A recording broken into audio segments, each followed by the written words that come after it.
I think it signals, one, that we still have much work to do, but also that courts and prosecutors and others are starting to recognize that trafficking, and labor trafficking specifically, is happening in Massachusetts, and to take it seriously.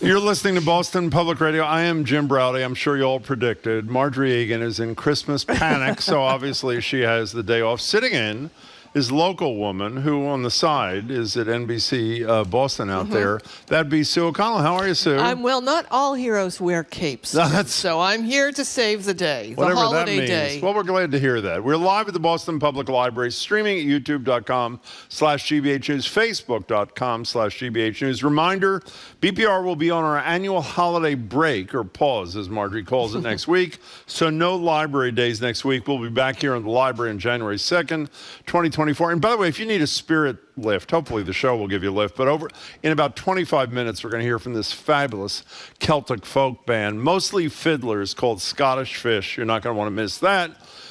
But let's get started. Given that this is our last, it's our last show of 2023, we wanted to take some time to reflect back on the year. You know, actually, before we do this, you know what I'm thinking? I was just watching CNN. We learned yesterday that Trump attempted to overthrow the legitimate results of the election in Michigan by calling himself as president, a couple of canvassers there. And we're not even leading the show with an attempt, another insurrection attempt. What is that? You know why, Jim? No. Because you know what news is? News is when something happens you don't expect to happen, and this is totally expected, so it's not news. So we'll discuss it with Judge Nancy Gertner a little bit later in the show, but now, again, we're looking back at 2023. Which news story are you going to remember most from the last 12 months? Politics is my choice, but it's not just politics. If you want to talk about the Titan submersible fiasco, or the Harvard morgue selling body parts, Taylor Swift's utter dominance, how fabulous White Lotus was with Jennifer Coolidge, whatever it is that moves you, George Santos, maybe it's that New Hampshire woman who sued Italy after she slipped on a piece of prosciutto, allegedly. And looking forward, what are you hoping for? What's your prediction for 2024? Stability, peace, the end of democracy? 877-301-8970. Do you have a most memorable thing from last year? Yeah, I actually, it's Maura Healey being sworn in. Wow. I think January of last year. January this year, yeah. Becoming the first woman governor of Massachusetts, the first lesbian, one of the first in the country. I still claim her as the first, even though that other one across the other country, because of the time change. Oregon. Oregon. Yeah. I'm going to count Maura Healey. And I think we have spent the past 12 months not mentioning that she's a lesbian for the most part, and I think that is enormously historic. And I personally find great pride in that. You know, besides her politics or whether she's a Democrat or Republican, I think it's a big moment. A big moment. Well, since you picked an uplifting thing to start, I'm going to pick an uplifting thing too. Trump's 91 indictments. I think that was a pretty uplifting time, 91 times. And the fact, the most memorable thing, I guess, for me is 4 times he's indicted, a total 91 felonies, and every time he was indicted, his poll numbers went up, which says, sadly, far more about the state of this country than I'd like to have said. Our number is 877-301-8970. On the lighter side, you watching Fargo? Not yet, but it's on my list to go. Oh, my God. 6 episodes so far. Juno Temple, who I've never seen in anything, is beyond brilliant. John Hamm, in a totally different kind of role for him, is absolutely, well, maybe it's not that different from who he was in Mad Men. But in any case, it is really fabulous. Television is so great and continues to be great. And so it's practically the only respite I have, other than a good restaurant, from the pain as we watch our democracy sort of disappearing from us right under our noses. 877-301-8097. Do you watch television? I watch television nonstop. So like what? Well, right now I'm on, we all have our comfort shows from the past. You know, growing up, probably I Love Lucy was one that was on all the time. You could always find an I Love Lucy. Just voted the greatest show in the history of television. Absolutely. Top 100 shows. I don't even know who did the rating. I went back and revisited it during COVID. I Love Lucy, a tremendous show. She was a genius. So right now my comfort show is Law and Order SUV. Just the opening sound of Law and Order makes me feel comforted, and watching Olivia solve all these terrible crimes makes me feel good. So I've been binging that, but I watch television nonstop. So another, I think, highlight moment on a serious note, the votes in, let me get the states right, Kentucky, Ohio, and Virginia, pro-choice votes, pro-abortion votes. And one of the things that we may have time to discuss this with Judge Gertner a little bit later in the show when she joins us in the 1 o'clock hour. This mifepristone case is before the Supreme Court. It's likely to be decided in June, right in the midst of the hottest part of the presidential election. I haven't discussed this with Marjorie, but if the Supreme Court does what most people think it will not do, namely say it's fine that this be not only distributed, but to be distributed by mail nationally, does it remove that issue as a great one for whoever assumedly Biden, but whoever the Democratic nominee is, or no? No, I don't think so, because I think there are a number of different routes that folks can take to ban, restrict, and make safe abortion access difficult. I think that this is a particular, again, not a lawyer, not Judge Gertner, but it's a particular case that I think is even more dangerous toward other medicines that we take, other than just abortion access. You mean because the FDA approved this 20 years ago, there have been no health problems with it at all? Yeah, and it was approved for something else. It was approved, I think, for ulcers. I mean, what, they're going to take it off the market? So if you're using it for ulcers, you can't have it? So Donna texted what her story of the year was. For me, one of the things is Sue fighting off coyotes and becoming the local woman. Yeah. You know, for those who are not regular listeners to our show, first of all, shame on you. The reason we call you local woman is why, Sue O'Connell? Because I was involved in a coyote incident with my dog Maud that got a lot of media attention because I was chased and I had to call 911, and my station NBC 10 did a story on it. The Globe called to do a story on it. And instead of perhaps putting, you know, local news person chased by coyote or Sue O'Connell perhaps, they put local woman chased by coyote. And my ego took about 5,000 hits there. But I'm okay now because now it's my thing. If that had happened to me and it said, what? It's my thing. Remember Is that what he Donald Trump said Did that he say to me. that to you? He said it to me. About he said, lesbianism. About being a lesbian, gay rights. He said, says you have that's your your thing, I have my thing. So now I have two things. Thank Okay, you, Donald apparently. Trump. Well, I hear you have other things if that too. happened That to was you, during the primary in 2016. Yes. If that had happened to me, local man, I wouldn't have come out of my house since like coyote Globe attack. would be banned from BPR. By the way, Joel from Connecticut texts, reflecting on 2023, I found it really shocking that a BPR host feels entitled to drive in bus lanes. That would be Marjorie. the missing Marjorie Egan. And by the way, if you think I was being rhetorically whatever about her being in panic, trust me, she is in abject panic today, which is why she is not joining us. 877-301-8970. You have to give us a little guidance back there in Brighton as to who we're talking to, and then we will talk to them. We're discussing what's your major takeaway, political or otherwise, from 2023, and then we would like a really thoughtful or semi-thoughtful prediction for 2024. Can I tell you what mine is? Yes. And I mean this. Nikki Haley is the nominee of the Republican Party. Have you seen these poll numbers in New Hampshire? I know Iowa comes first, and Trump is likely to win that in a big way. She is creeping closer and closer. New Hampshire loves to be the state that sort of is the counterintuitive, anti-conventional wisdom thing. So she's close enough to begin with. Polls from about a week ago showed Trump beating Biden within the margin of error, her beating Biden by 17 points. I don't know if that's just wishful thinking. She's not my cup of tea, but she surely is more my cup of tea than Donald Trump. She's not going to destroy democracy, even though she's a sort of a rock-rib Republican. Is that a preposterous thesis? No, I totally agree with you. You do? I do. I 100% agree with you. And I also would add that this coming year, 2024, is impossible to predict for anything, which means anything can really happen because of all the weird stuff. You've got, an ancient president. You've got a nutty semi-ancient president. You've got a primary process that's been upended. But what I think there's a silent Nikki Haley movement happening. We've heard from Liz Cheney that she would not endorse someone because it would be the kiss of death. You've heard from Mitt Romney the same thing. I've talked to some blue-collar Democrats on the moderate side who said almost what you said. I could live with a Nikki Haley. We know that there are some 5,000 Democrats in New Hampshire that have changed their party affiliation. True? Yep. So I think that there is a movement to gather around Nikki Haley. And remember, as you know, you don't have to win Iowa or win New Hampshire to win them. You just have to do better than expected and show momentum as you go into the bigger states. Well, ordinarily I would say that's the case, but I would argue if Trump convincingly wins Iowa and New Hampshire, that this year it might be pretty much over. We'll see. In any case, Susan in a car, you were first on Boston Public Radio with me, Jim Braude, and Sue O'Connell, sitting in for Marjorie. Welcome, Susan.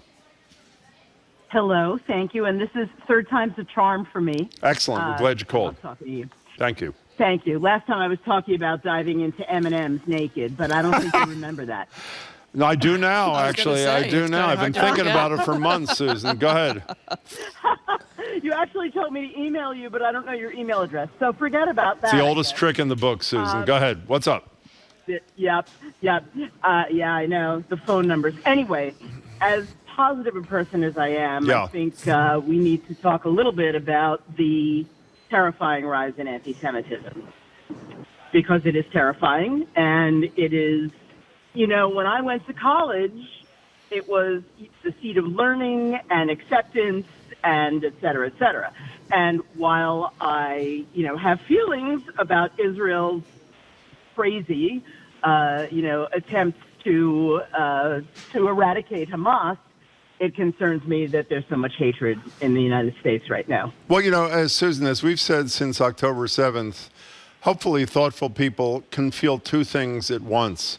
That what happened on October 7th is unimaginable, as is the rise of anti-Semitism in this country and in this state, by the way. And at the same time, say that 20,000 dead, mostly innocent Palestinians, while the Israelis, according to the New York Times, have apparently not gotten almost any of the leaders of Hamas, is unimaginable horror. So those aren't in conflict at all. Yeah.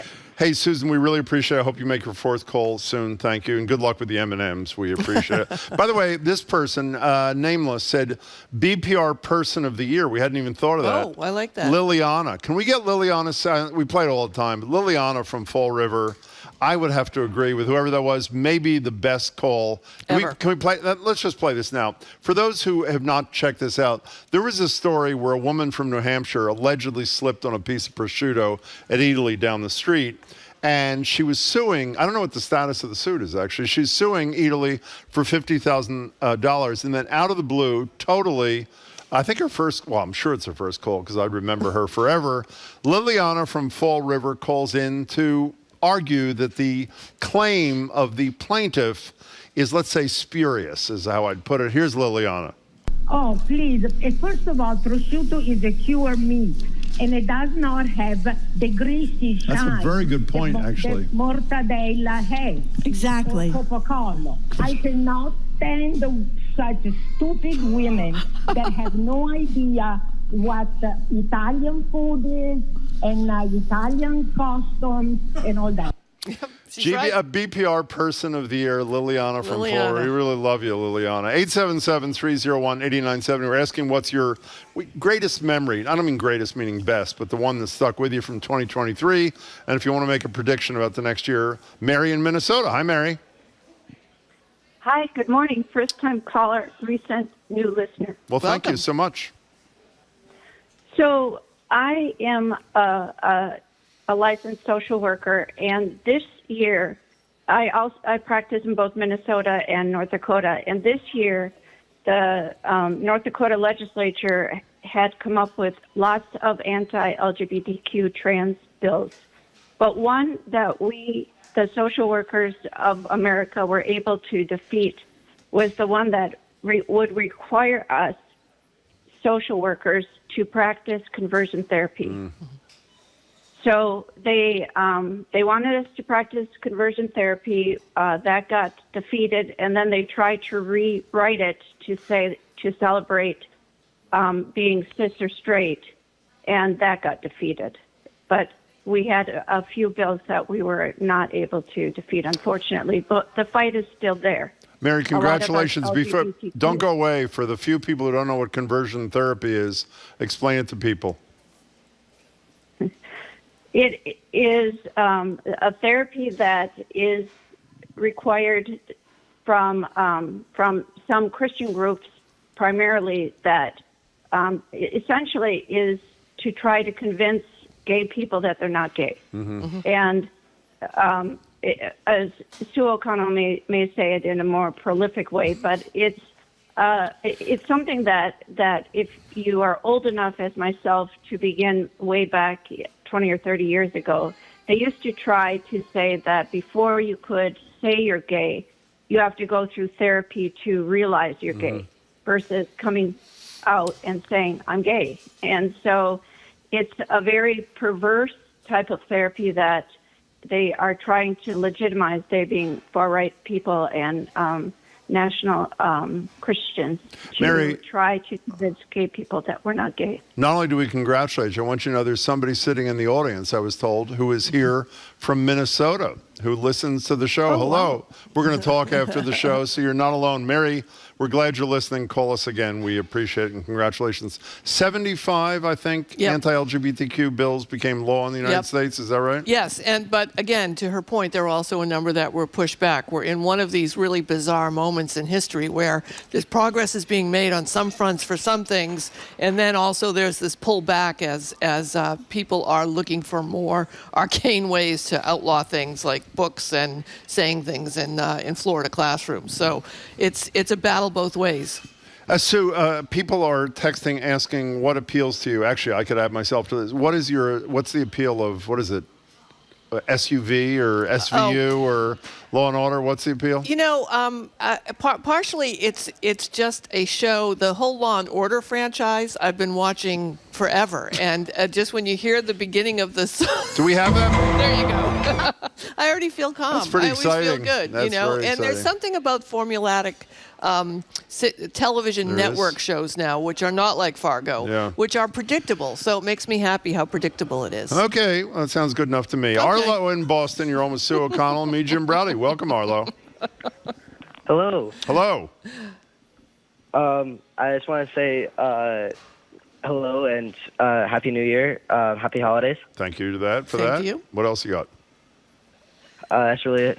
Okay. That's it. All right, well, that Arlo. was excellent, Happy New Arlo. Thank you. Thank you See how predictable for it is? that. Makes you feel Exactly. good. It See how really good is. you Well, feel? happy New Year and happy holidays to you, too. 877-301-8970. What's your... You parroted my notion, apparently you've thought about more than I, that Haley emerges victorious from this thing. Let's assume Trump is actually convicted in one of these cases before the election. A quarter of the people who say they support him say they would leave him if he were convicted. Do you subscribe to that? Or do you think his ability to say, well, the jury was rigged, the judge was a Democratic appointee, whether he or she was or not, do you buy that? I think he has a lock-solid 30% of Republican voters who are going to vote. That's not a small number, but it also... Well, it's not much. No, that means there's 70%. Of Republicans. Yes, Republicans. That means 70%, I bet, of Republican voters would not vote for him for some reason. If he were convicted? I think so. So if, or just if they see that there's something else they can do, this path that Nikki Haley is taking of just criticizing the chaos that he brings, I think is a good one. I mean, but she'll be long gone. If he's convicted, he's not going to be convicted during primary season. He's either the nominee, at which point there's no second choice, or he's not the nominee. Right. That's what happened in the fall. Yeah, but he's got these cases he has to deal with. I mean, in the Supreme Court, which we're going to talk about. So Nikki Haley's cases just could be this chaos, and he's too busy for us to have him be our representative. We got to take a break, Sue O'Connell. Oh, my goodness. We're Yeah. taking a break. All right. are. Well, we are going to keep taking your calls and your texts when we get back. We're taking stock of 2023, so let us know what you think. You're listening to Boston Public Radio, 89.7 GBH.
Welcome back to Boston Public Radio. Jim Browdy and not Marjorie Egan. Marjorie is off today. And Sue O'Connell is in. We're live from the library, streaming at youtube.com/GBH News, facebook.com/GBH News. We're talking about the most memorable moment from you from 2023. What are you predicting for 24? Here is Gene from Derry, New Hampshire.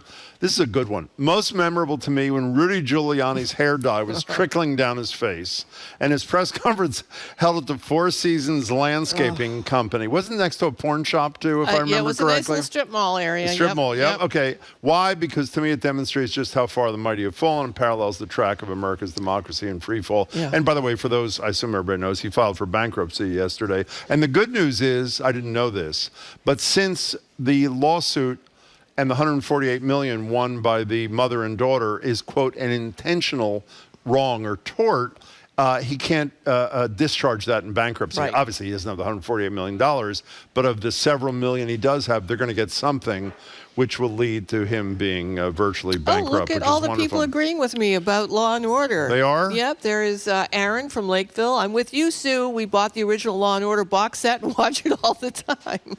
Now, someone who said they wanted to hear the Santos sound? Is this Aiden himself? Aiden. So Aiden, who works on the show, which is sort of perverse, says what he wants to do, all he wants for Christmas, is for us to call for the sound of George Santos doing karaoke. So as a favor to our good buddy Aiden, who works on the show, here's George Santos doing karaoke. Let it go, turn away and slam the door. I don't care what they're going to say. It's pretty good, That's actually. from Frozen. I've never heard that before. What is that? It's from Frozen, the Disney movie It is? Frozen. Yes, I wonder if he's in drag doing this. That would That's be a that's very- a question. that's a very he good has question. a big, you know who has a bright future ahead Who's of him that? in 2024? Who? George Santos. He's going to make a mint. He's going to be the wealthiest inmate, I think, since Helmsley. What was her name? Leona Helmsley, He's yes. going to be running that prison like crazy. You remember who Leona Helmsley, for Helmsley. younger people, was from the hotel empire in New York Helmsley. City. Helmsley, to you. Yep. And who did she leave all her money to? Her cat. Her poodle. Her dog. Close enough. Yeah. Let's go to Peter. We don't know where. Dunstan? Wherever. Hello, Peter. Hello. Hi, how you doing? I think we're good. Thank you for asking. What's up? Well, I really appreciate you guys. You're wonderful. Thank you. But I was really happy that finally the Pope agreed to bless gay relationships, and I was the president of the Newman Club at Salem State College back in '68, and at that time, your friend, Father Bob Bullock, called me and asked me to go over to St. Clemens in Boston because they had been picketed when they went to a conference in San Francisco, and when they came back and talked about that, a number of gays in their congregation came up and spoke to them. And so we had the first gay mass at St. Clement's. Hey, Peter, Peter, can you remind me, Father Bullock, who I did love, I only met a few times, was from Sharon, right? Is that where he's from? That's correct. Let me tell the story. Marjorie took me when she was writing a column for the Herald one day out to meet Father Bullock in Sharon because he was one of the few priests who had the courage to speak out against the horrible Cardinal Law, Bernard Law, who was allowing this horrible sexual violence to be perpetrated against mostly young people in this archdiocese. And she wrote a piece. I had him on my show on NECN in the old days. He was head of the Boston Priest Forum, which represented priests, sort of like a union, not really kind of thing, but like a union. And he drafted a letter that took great courage to sign. He was on the show and he was describing the sins, not his word, mine, of Bernard Law. And I said, does he have to go? Does he have to go? And he paused for a long second. He took a deep breath and he said, yes. And we went to a commercial break and he looks at me with a smile and says, I'm toast. And the next day or the day after that, the Boston Priest Forum, I think with the signatures of hundreds of priests, called for Cardinal Law to step down, which was one of the most courageous, decent acts that I can remember in my lifetime. And Father Bullock is no longer with us, but he was really a hero. And Peter, I'm really glad you called. And I'm glad you told us the story you did. Thank you very much for your call. You know, to underscore that significance, I know we talked about it last week, and I was saying, you know, pets and ships have been able to be blessed before gay couples have been. But, you know, this is a situation where when the marriage battles were happening here 20 years ago in Catholic churches, priests were standing up there saying that if you voted for same-sex marriage, elderly people weren't going to get any food. I mean, there was these ridiculous things. So this is where we are. So it's definitely a moment to be thankful for it. We have time to squeeze one more in, and it's you, Benjamin from Rehoboth. Benjamin, welcome to the show. Hello, how are you? I think we're good. Thank you for asking. What's up? Good. Happy holidays, everybody. To you too. Thank you. I was calling because I'd actually like to disagree about the TV shows. Ooh. All right. I understand why a lot of people like them, because a lot of people like repetitiveness, I guess, in their life. They want things that make them seem comfortable, and like I understand where people are coming from when they say that they like that. But my opinion on it is, the show I like to think of is Criminal Minds, which I thought was, when I started watching it, I'm like, oh, it's a great show. I love this. And then after a couple weeks of watching it, I realized I could just watch the murder at the beginning and then write the rest of the show myself because I knew exactly what was going to happen. Well, Benjamin, you're nodding. I am so. This is why I like them. I mean, I actually watch a lot of television, so I like the unpredictable things. I like to be surprised. But then if I'm like puttering around doing my office work at home, I like to watch things I can predict.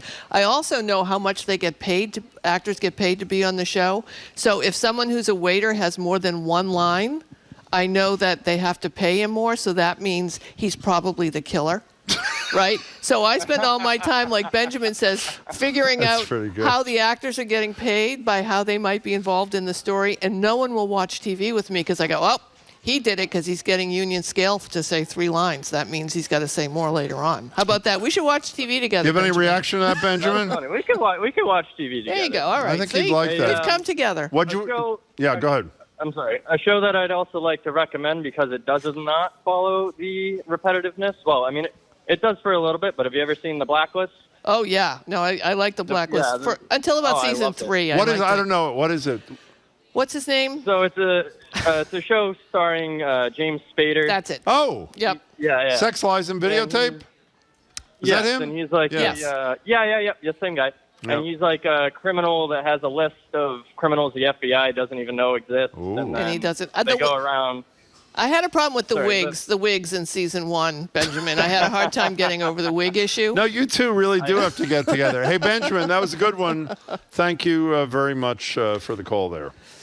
All right. Oh, here's a good one. Okay. Here is Stephen from South Yarmouth. The most hopeful moment for me in 2023 was the launch of the Culture Show on GBH. A daily dose of art and culture is a valuable medicine for the soul. Love it. We have to repeat that to Jared and Kelly when they join us in a little bit. It is on now 5 days a week, 2 to 3. Have you listened to the show? Of course I have. It's really it's terrific. Great. It's really, really terrific. Not enough Law and Order talk on it, but Thank you, we'll Jim. get to it. It's funny you say that. On my list for okay, fine. On my list for today is ask him, do they do TV shows? I haven't heard that yet. I think they should be doing TV shows. We'll tell them. In any case, let's get to some music. Okay, you ready? I think I am. All right, thanks to everybody who called or texted. We're going to take a quick break. Look at it's the final Live Music Friday of 2023. And if the rehearsal is any indication, you are in for a fabulous performance by the Celtic folk band Scottish Fish. They're going to be at their 4th annual holiday showcase tonight at Club Passim. We're going to talk to them. We're going to do our best to keep track of all their names and what they're up. Live Music Friday is next. You're listening to Boston Public Radio 89.7 GBH.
Welcome back to Boston Public Radio. I'm Jim Browdy. Sue O'Connell is in for the Christmas panicked Marjorie Egan.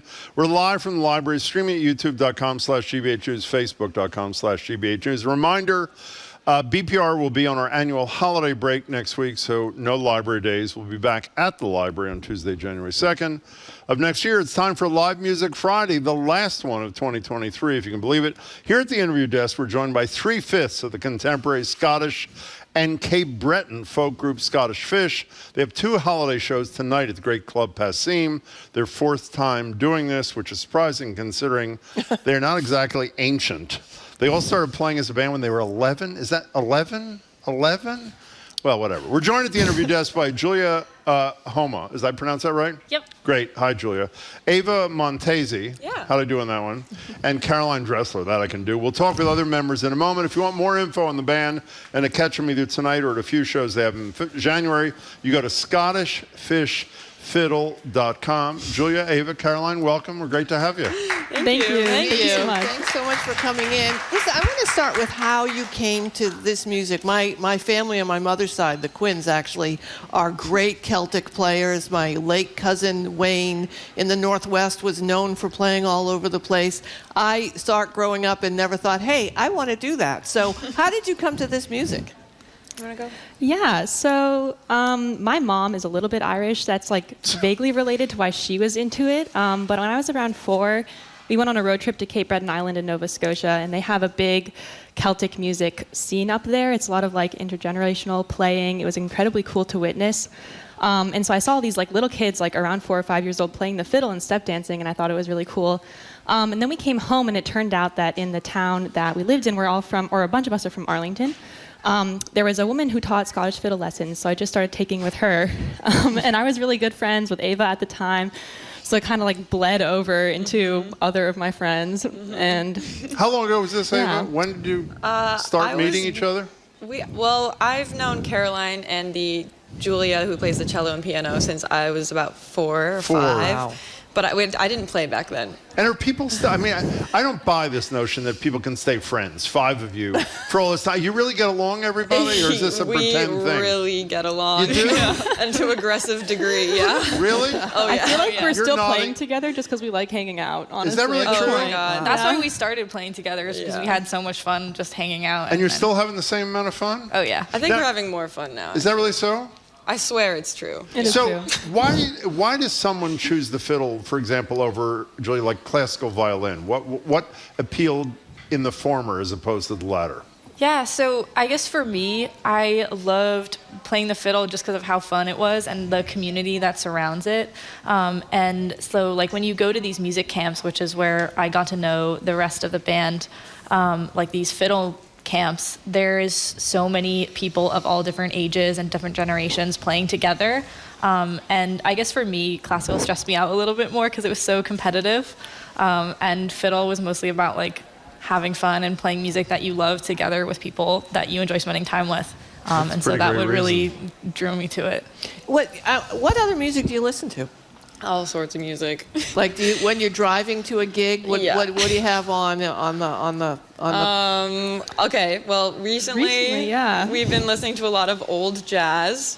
Early jazz. Like early jazz, yeah. It's like it was on constantly when we were touring the West Coast over the summer, and then we moved on to tango music the second time we were on the West Coast this summer, and now we're like aggressively into ABBA as of this most recent weekend, because we were driving back from New York City like really late at night. Do you know who Christopher Muther is? No. Christopher Muther is the travel writer for the Boston Globe. I love Christopher Muther, with one however.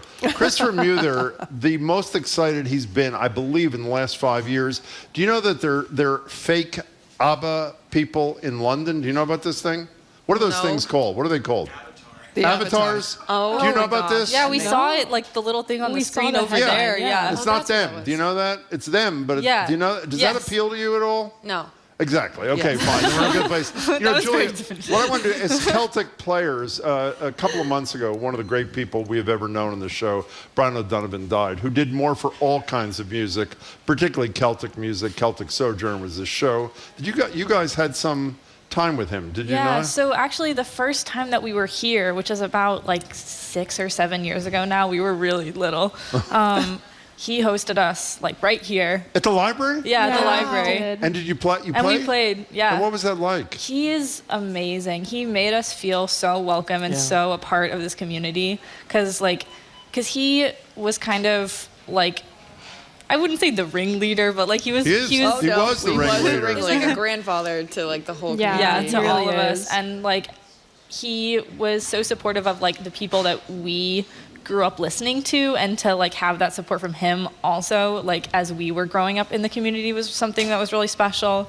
And then him hosting us at the Burren Backroom series Oh, that's was fabulous. for our CD release concert, and a couple times before that was really, really cool. People you look up to, correct me, Katie McNally, somebody Katie McNally, who's we been on our love show, Katie was McNally. here For sure, with yeah. Brian a couple of, and my Yeah. God, is she talented. I mean, that was Yeah. just incredible. Okay, so Caroline, what are you guys playing? What's the first thing you're going to play? So the first thing we're going to play is a tune called Epic Reel. It's by a traditional musician from Vermont, but we've taken it and put our own little spin on it, and it's one of our favorite pieces to play. And then after that, we're going to play one of our more holiday arrangements. As you mentioned, we have this like holiday showcase coming up tonight. So we have a few sets that we take like a Christmas or holiday tune and put it with like a Celtic tune. So that one we call Carol. Carol, fair Yep. enough. Can you put your headsets down gently on the counter Yeah. there and join your bandmates? Thank and we're going to you. hear them playing Epic in a couple of seconds. Yeah, I here. want to remind you, of course, that you can still get tickets tonight to their show at the Great Club Passim. It's a 5 p.m. show, so it's perfect to do if you're out shopping in the area to get over there. And, of course, they're going to be touring New England in January, returning in January 13th. So just make sure you visit the Club Passim website for information. You guys ready to go? Scottish Fish playing Epic. Take it away.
Scottish Fish, come on back, well, three of you, Julia and the two other bandmates. Wow. That was fabulous. Yeah. Again, two holiday shows at Club Passim, the fabulous Club Passim tonight. Julia Homa rejoins us. Julia Heibel is joining, and Maggie McPhail. That was fabulous. Yeah, These three.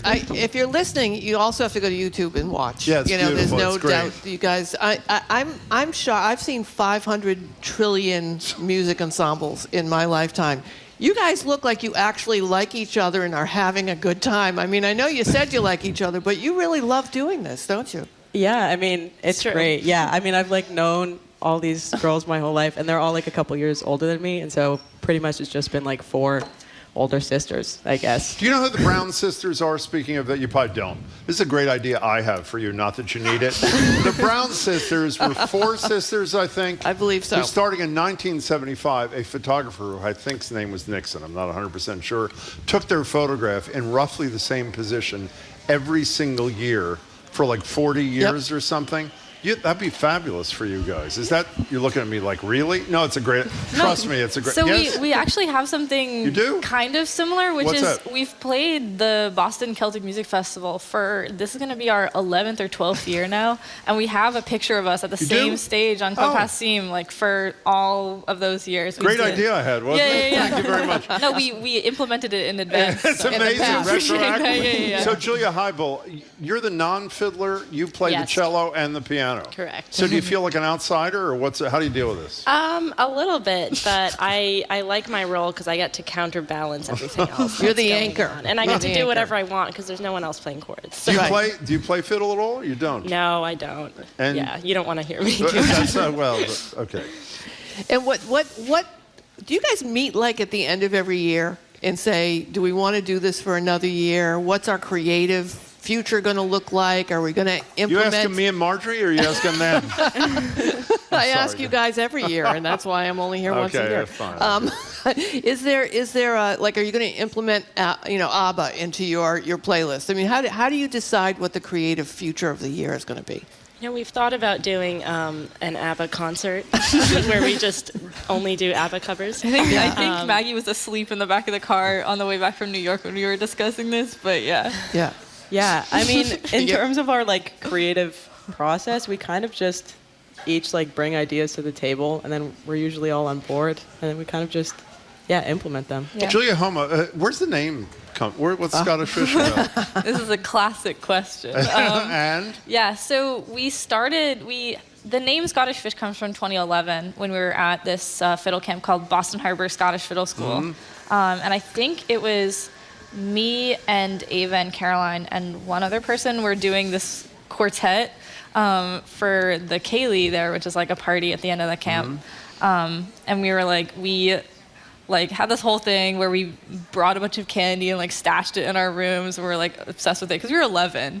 And Is Swedish Fish where this is going? this is where it's Oh going. my God, go ahead. Yeah. So we were like, this is going to be the funniest thing in the whole world if we call ourselves Scottish Fish, because it's a Scottish music camp. We've been eating Swedish fish all week. Like, we thought we were like top-notch, hilarious comedians. I think it's pretty Well, you're top-notch. pretty insightful, hilarious. actually. I guess it was really just a creative strike. Yeah. Can I ask one more question before you wear I assume people have day jobs, yes? Yeah. Yeah. What does everybody, Julia, what does everybody do? Okay. Do we want to go down and? Well, quickly, yeah. What do you do? I work at Club Passim actually, and then I also work at Berklee College of Music. Oh, you do? Yeah. How about you, Julia? Another So Julia. I just graduated from the New England Conservatory here in Boston. Jesus. And yeah, my last day of school was last Friday. Oh, so I don't congratulations. have a job yet. And Maggie, what's your deal? Well, I actually just quit my job. I was just working at Buffalo Exchange. So, yeah, that was my life. But then I didn't have any time for music, so. And now I do. It's great. Great priorities. That's great priorities. By the way, a ton of people are Yeah. texting saying they're thinking of Brian O'Donovan, which really makes me feel wonderful as you were playing. And quickly, Ava and Caroline do so what? Ava's a track and cross country coach. Whoa. Hello. Which is very cool. Okay. And Caroline is a substitute teacher. That's fabulous. Excellent. Okay, you're playing choral. Choral? Carol. Carol. Whatever. Go do it. It's great to meet you all. You're Thank you fabulous. so much for having us. By the way, we're getting huge, Yeah. great reviews on you guys And I as have you're to, playing. the smiles on the faces and the Yeah, oh great. wows It's of the great. folks here at the library, you can definitely see them tonight at Club Passim, 5 p.m., their holiday show. They're going to be back on the road. Of course, they are Scottish fish, not Swedish fish, but, you know, these strikes of creativity take us everywhere. All right, take it away, guys. Carol.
Fabulous. Scottish great. fish. Oh my God. Amazing. Are they great? That's might be the best performance all year we've heard, and it's so It was beautiful. great to have Brian O'Donovan's spirit with us during I'm this thinking the holiday exact season same as thing. well. Okay, so you want to say where they're going to be? absolutely, you can see them tonight at Club Passim, 5 p.m. holiday show. Tickets are still available. On tour in New England in January at the Crystal Ballroom in Somerville. Go to ScottishFishFiddle.com for more information. When we come back, right after the noon news, GBH's Callie Crossley is here, so don't go away. More interesting stuff to talk about, and we'll have advice for you as well about last-minute Christmas stuff. Jim and I know you're dying to know for us to tell you what to do. So stay with us. You're listening to Boston Public Radio on 89.7 GBH.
boosting that immunity with an annual vaccine will help you to avoid severe complications of COVID.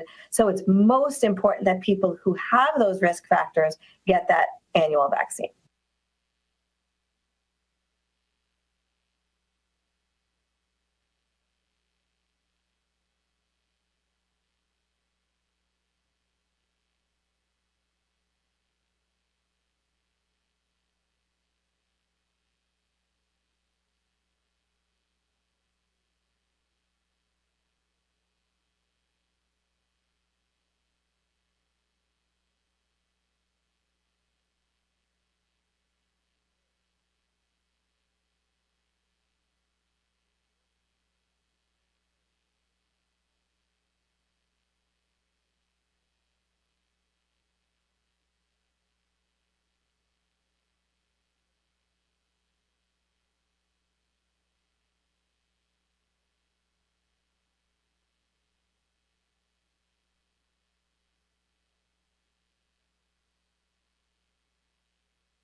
Oh my God! Sorry, we have a show here. It's live, Jim. You maybe should Let's pay talk about attention. the hot Panic about Christmas, but I'm sure she's doing well. I am Jim Browdy with the Coyote attack survivor Sue O'Connell from NBC Boston. What is that? giving. NBC 10. But what the hell? NBC 10 Boston I'm is sorry. what it's called. We're thrilled to have you. We're live from the. I don't think Kelly's laughing at her. I think she may be laughing at me.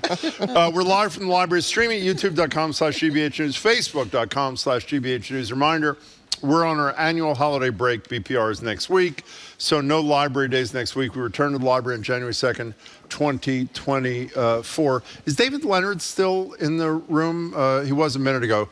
We're going to thank him at the end of the show. He's the president of the library, and they've been wonderful to us this year, as they always have, and we love David and his whole team. We're joined now by somebody we're fairly fond of, too, by GBH's Kelly Crossley. Kelly's the host of Under the Radar with Kelly Crossley.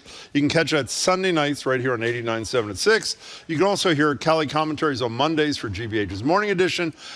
And she also co-hosts for GBH, The Culture Show, which airs daily at 2 o'clock right here on 89.7. Hello, Kelly Crossley. Hello, Jim. Great to see you. Hey, Kelly. I haven't seen you in person in so long. I haven't seen Sue in a long Since time. I moved to Tuesdays. Yeah, All right. I know. All right, I have a lot of complicated feelings about Harvard University President Claudine Gay. And obviously the university is under siege. There's a lot of reasons to be concerned about what's happening over at that private institution, and a lot of concerns about whether or not the president, Claudine Gay, is being unfairly or fairly targeted for charges of plagiarism or lack of proper citation, as I think some of the findings had said. What are your thoughts on all of this situation? And what should Harvard be doing that they're not doing, do you think? That they're not doing? I don't know how to answer that. I think what they're doing is going back over the paperwork having to do with her dissertation. They did it already at the not suggestion, but sort of the force from people who kept claiming that she had plagiarized, and I looked at all her works and said, no, there was nothing. She made an error in not putting quote marks around something, and that was, not to be done. That's not what they approve of. But in terms of just ripping off somebody, they declared that not to be the case. Now, in that, unfortunately, they looked at the published work, but not at her dissertation. And so there was a lot of attention brought to her dissertation. And so that required then going back in there. It's just the messiness that makes it, it was already a big deal, but it makes it a bigger deal if you go back in there twice to look at it. And so there's a lot of discussion, as so many people have said in some of the pieces that we read, about the issue itself of plagiarism. I think you have to define it, and somebody in here talked about the two kinds of plagiarism, whether you're ripping off the idea, which is considered to be the more critical issue, or you are miscredited or didn't credit somebody for language used, even if it's similar. You can be reprimanded for that. And so that's what she was reprimanded for. So people are themselves, as you say, conflicted, because they're like, hey, this is not something, if students did it, students are out. That's not, they can't do it. But we also know that this is coming from external forces for partisan reasons, and people feel some kind of way about that. So, yeah, Kaita, you said you couldn't answer the question about what to do. I can. Okay. This is the most feeble defense of any I've ever seen. I mean, Harvard is so unused to talking to the public about anything. Yeah. If they're going to keep Claudine Gay, and if she wants to continue being the president, then defend yourself. Speak up. The Congress, the committees with Virginia Fox and this lunatic Stefanik, who's a white nationalist, I should say, not to mention an insurrectionist attacker. Ackman, this donor, is attacking her. And by the way, I think she did a very poor job in front of Congress, but nevertheless, the board, if you're going to keep her and support her, support her. Talk to people. Give her. This is like how the Democrats are always criticized. The Republicans are always on the offensive and crouching in a corner, or most Democrats. Defend yourself if you believe it's defensible, which they obviously do because they're keeping her. Have you seen her talk to anybody? No. Have you seen Penny Pritzker, the board chair, talking to anybody? No. How about prominent faculty people who signed that letter in support of her, like 700 people? How about some of them talking to the world? That's what they got to do if they're really committed to this woman. And it worries me, the fact that they're not, worries me that they're not committed to the woman, that they're waiting out the storm, maybe, I don't know. But if you're going to fight, you should sure as hell fight. And if you see these trucks running through Harvard Square, I don't know if you've seen them, these trucks about trashing her. It's just really low rent. There are two of them that are doing it almost all the time. And again, there's no fight back. So we're not going to discuss today all the you brought up all the stuff around her citations. We'll do that another day in greater depth. But if you're going to fight, then you should fight, is the bottom line. Speaking of fighting, Kamala Harris, talk about a change in things. A year ago, if we had had this conversation, Joe Biden was fairly popular. Nobody liked Kamala Harris. All of a sudden, Kamala Harris is riding much higher than she was. Joe Biden is obviously, his popularity is lower than virtually any president at this time in his first term. And she is basically carrying the torch on what many believe, I know Marjorie does, is the issue that causes Donald Trump to be defeated if he's the nominee. Abortion. What's Harris doing? Well, she's going on a tour, the Fight for Reproductive Freedoms Tour. That is the name of the tour, starting in Wisconsin. Everybody knows that's an important state, political state. And she's there to say extremists across the country continue to wage a full-on attack against hard-won, hard-fought freedoms as they push their radical policies. That's quote, unquote. And she's out there to talk about it. I just want to point out that this is not new for her. Right after Roe v. Wade was overturned, she was right out there on the, it wasn't the campaign trail, but she was on the trail being very forthright about her opinions on this and getting quite a bit of attention. That sort of began she's out in front more than we had seen her in the past. And so she's just picking up on that. And the Democrats see this as an issue that works for them. And and she's going out on the near the anniversary of the overturning, so that's very important.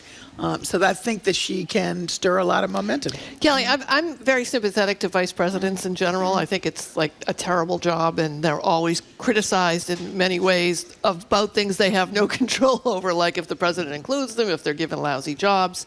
And I think I'm sympathetic to Vice President Harris for her being the first on a number of fronts, and how the burden of that is a big one. I hear a big butt coming. But she has not been great on the campaign trail as a candidate. Just not what she stands for, not what kind of person she is, but just as a candidate, she's not been great. Is this her moment right now? Are we going to see a candidate, Kamala Harris, out there really campaigning for a Biden-Harris ticket and perhaps a Harris ticket in the future? Does she have that in her, do you think? Well, yeah, I don't think, I think one would argue that people were quite surprised at how she did, as I said, when this first was overturned. She got right out there and she was very visible, and she was not namby-pamby, if some people have accused her of being.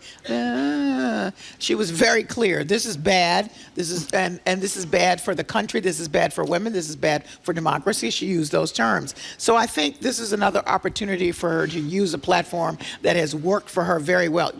Use an issue that's worked for her very well, and maybe as a result of doing that, then the platform will actually fit her better because she's she didn't, as a candidate, you're trying to figure out, I want to say what I believe, but I also am trying to feel out where are the points that I can connect with most voters. This, she's decided, I'm connecting through this. Now you jump on board with me. I'm not going to make an excuse about it or be namby-pamby. It's interesting. I've said this before, but I'll say it again. When Paris and I did the interview with Kamala Harris at the NAACP convention, I was one who went in saying she's not a very impressive public speaker, and I'm sort of disappointed. She was spectacular, 1 to 2. Right. I mean, she was funny, smart. She was great, and I saw it on every single issue. And there are a lot of people in politics who are good in certain settings who aren't great in other settings. And at least in my opinion, that kind of setting, she really comes across powerfully. And well, let's not forget, let's go back to when she was in the Senate. I mean, I wrote a lot of commentaries about her ability to grill those she folks was a in great front of her. inquisitor. I mean, She was incredible. We all thought that translated into, being out in front and being a public speaker because she was good. Spontaneously right there doing what she had to do. And it wasn't as good as everybody thought she would be in that role. Yeah, she's always had 2 feet. Right. And, she's been the prosecutor, and then she's been the progressive, right? And it's hard to be both those things to a voter, right? Yeah. But to your point, I think, and to your point, Jim, as well, if the issue is her issue, she can be both the progressive and the prosecutor and be out on the road and be more authentically herself, which I think will connect with voters. And also, remember the vice presidential debate? Yeah. I'm speaking. Yeah. I mean, that turned into a whole That's what t-shirt Marjorie thing, says every day on the show, actually. It's a variation of thing. Does she wear a t-shirt too? We're talking to Callie Crossley. So this is a great story you brought to our attention. Let's play a little sound. This is Sally Snowman, who I hadn't heard of. She is the last keeper, I think, out of 70 of the Boston Light, the first woman out of 70. Here she is on CBS News feature by Jacob Wyckoff, talking about her love of the lighthouse. In my heart of hearts, Boston Light is my home. I took to it like a fish to water. When I got off of the job, I couldn't believe it. My first experience to Boston Light was when I was 10 years old, and I stepped off to the beach, looked up at the light and said, Daddy, when I grow up, I want to get married out here, and I did in 1994. That's a pretty beautiful story. I know. And now the final days are here because they changed how lighthouses are to be. Well, first of all, she got in because there was a change during COVID, and they took the Coast Guards away who used to man those positions, and she had an opportunity to do that because, as she said, she loved it so much. And so she was there living, and then at weekends would go home to her husband and was, checking for mechanical errors and cleaning up and just being there and looking at the light and enjoying it. That changed again. And now it's going over to the National Historic Lighthouse because of the National Historic Lighthouse Preservation Act of 2000. All of that oversight of the lighthouses goes to under them. And so there'll be no more humans. I think what's important to note is that she's the 70th lighthouse keeper for this lighthouse, and all 69 before her were men. Yep. So I think it's closing the shop up there, closing it up. I know. All right, let's switch over to an unfunny topic, the Saturday Night Live skit on the sickle cell CRISPR therapy, which was, besides incredibly inaccurate, incredibly unfunny. Let's, can we take a listen to a little bit of that? Let's take a listen. Congratulations. You have been enrolled in Vertex Pharmaceuticals and CRISPR Therapeutics Exocell program for sickle cell anemia. Is this a new treatment? It's not a treatment. It's a cure. The FDA just approved Exocell this week, but there's a two-year waiting list. And Winston, we've been working together for 8 years, and I always hated to see you in such pain. So, Merry Christmas. Amazing. This is, I don't even know what to say. Merry Christmas. Just gonna swap this out for that Boogie Woogie Santa.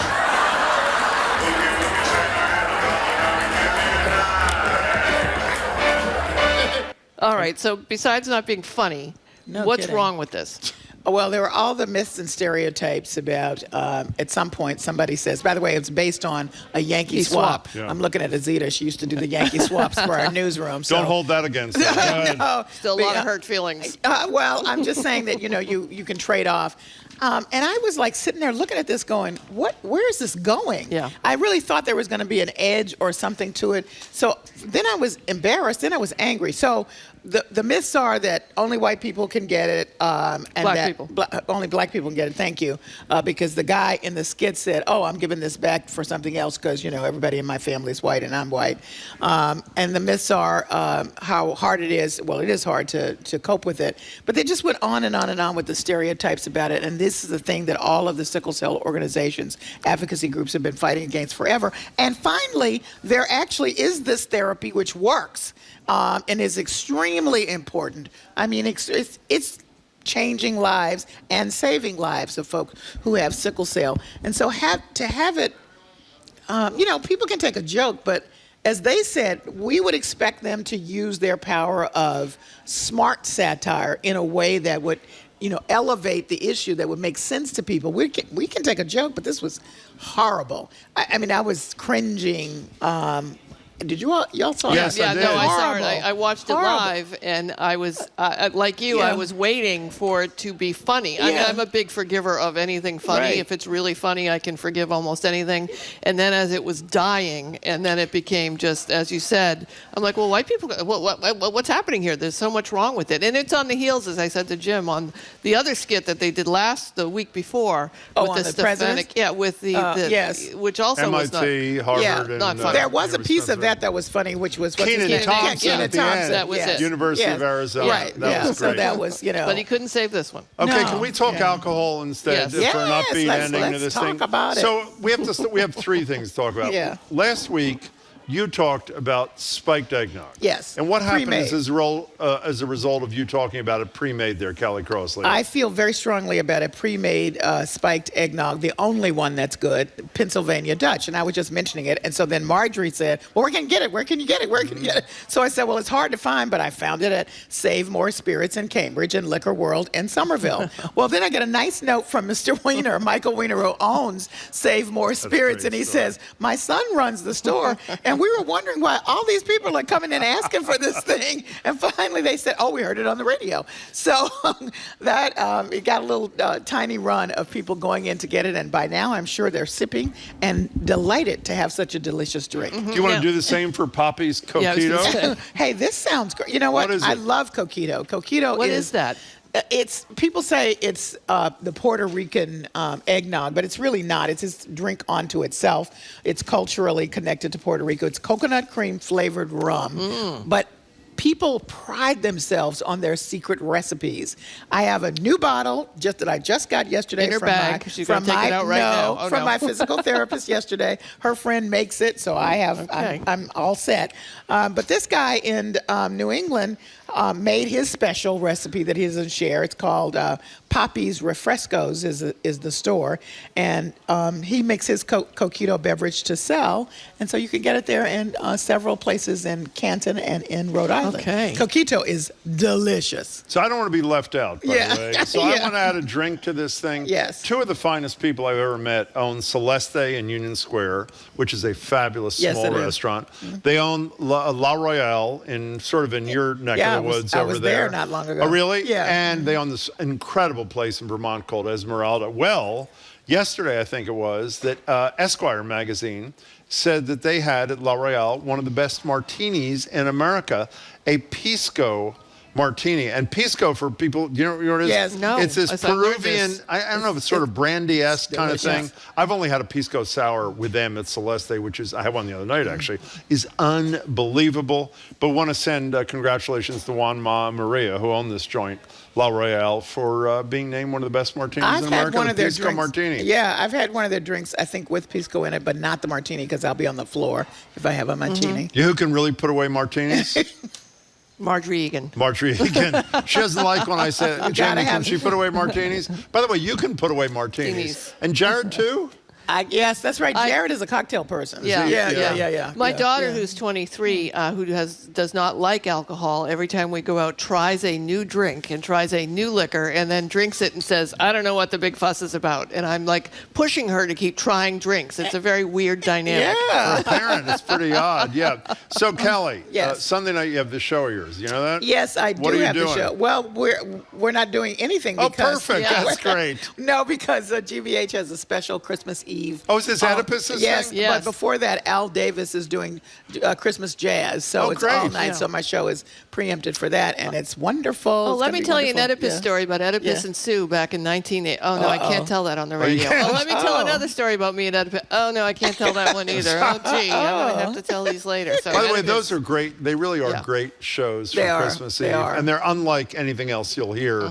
They're really spectacular. Yes, We'll and miss your show, though. yes, and Oedipus will be live. Yes. So that's the Yes, other. What are you that's the wearing other- before you go, please? Oh, this is my pen from one of our listeners and viewers, Nancy McCusker. She sent me another Santa collectible, and this is one that she just sent me. Oh, that's That's adorable. terrific. Isn't it nice? And she just says to add to your collection. Well, happy Christmas, You know. happy New Year, everything, Thank you. Kelly. It's great to have you. All righty. Be All right. well, Thank you. Kelly Crossley. Yeah. We look forward to your review of the new nog that you have. All right, Kelly Crossley, of course, the host of Under the Radar.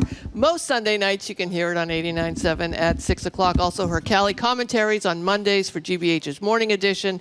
She is also the co-host of GBH's Culture Show, which you can hear daily at 2 o'clock. All right, coming up after a quick break, another star of the Culture Show, Jared Bowen. He's here with some movie recommendations for us.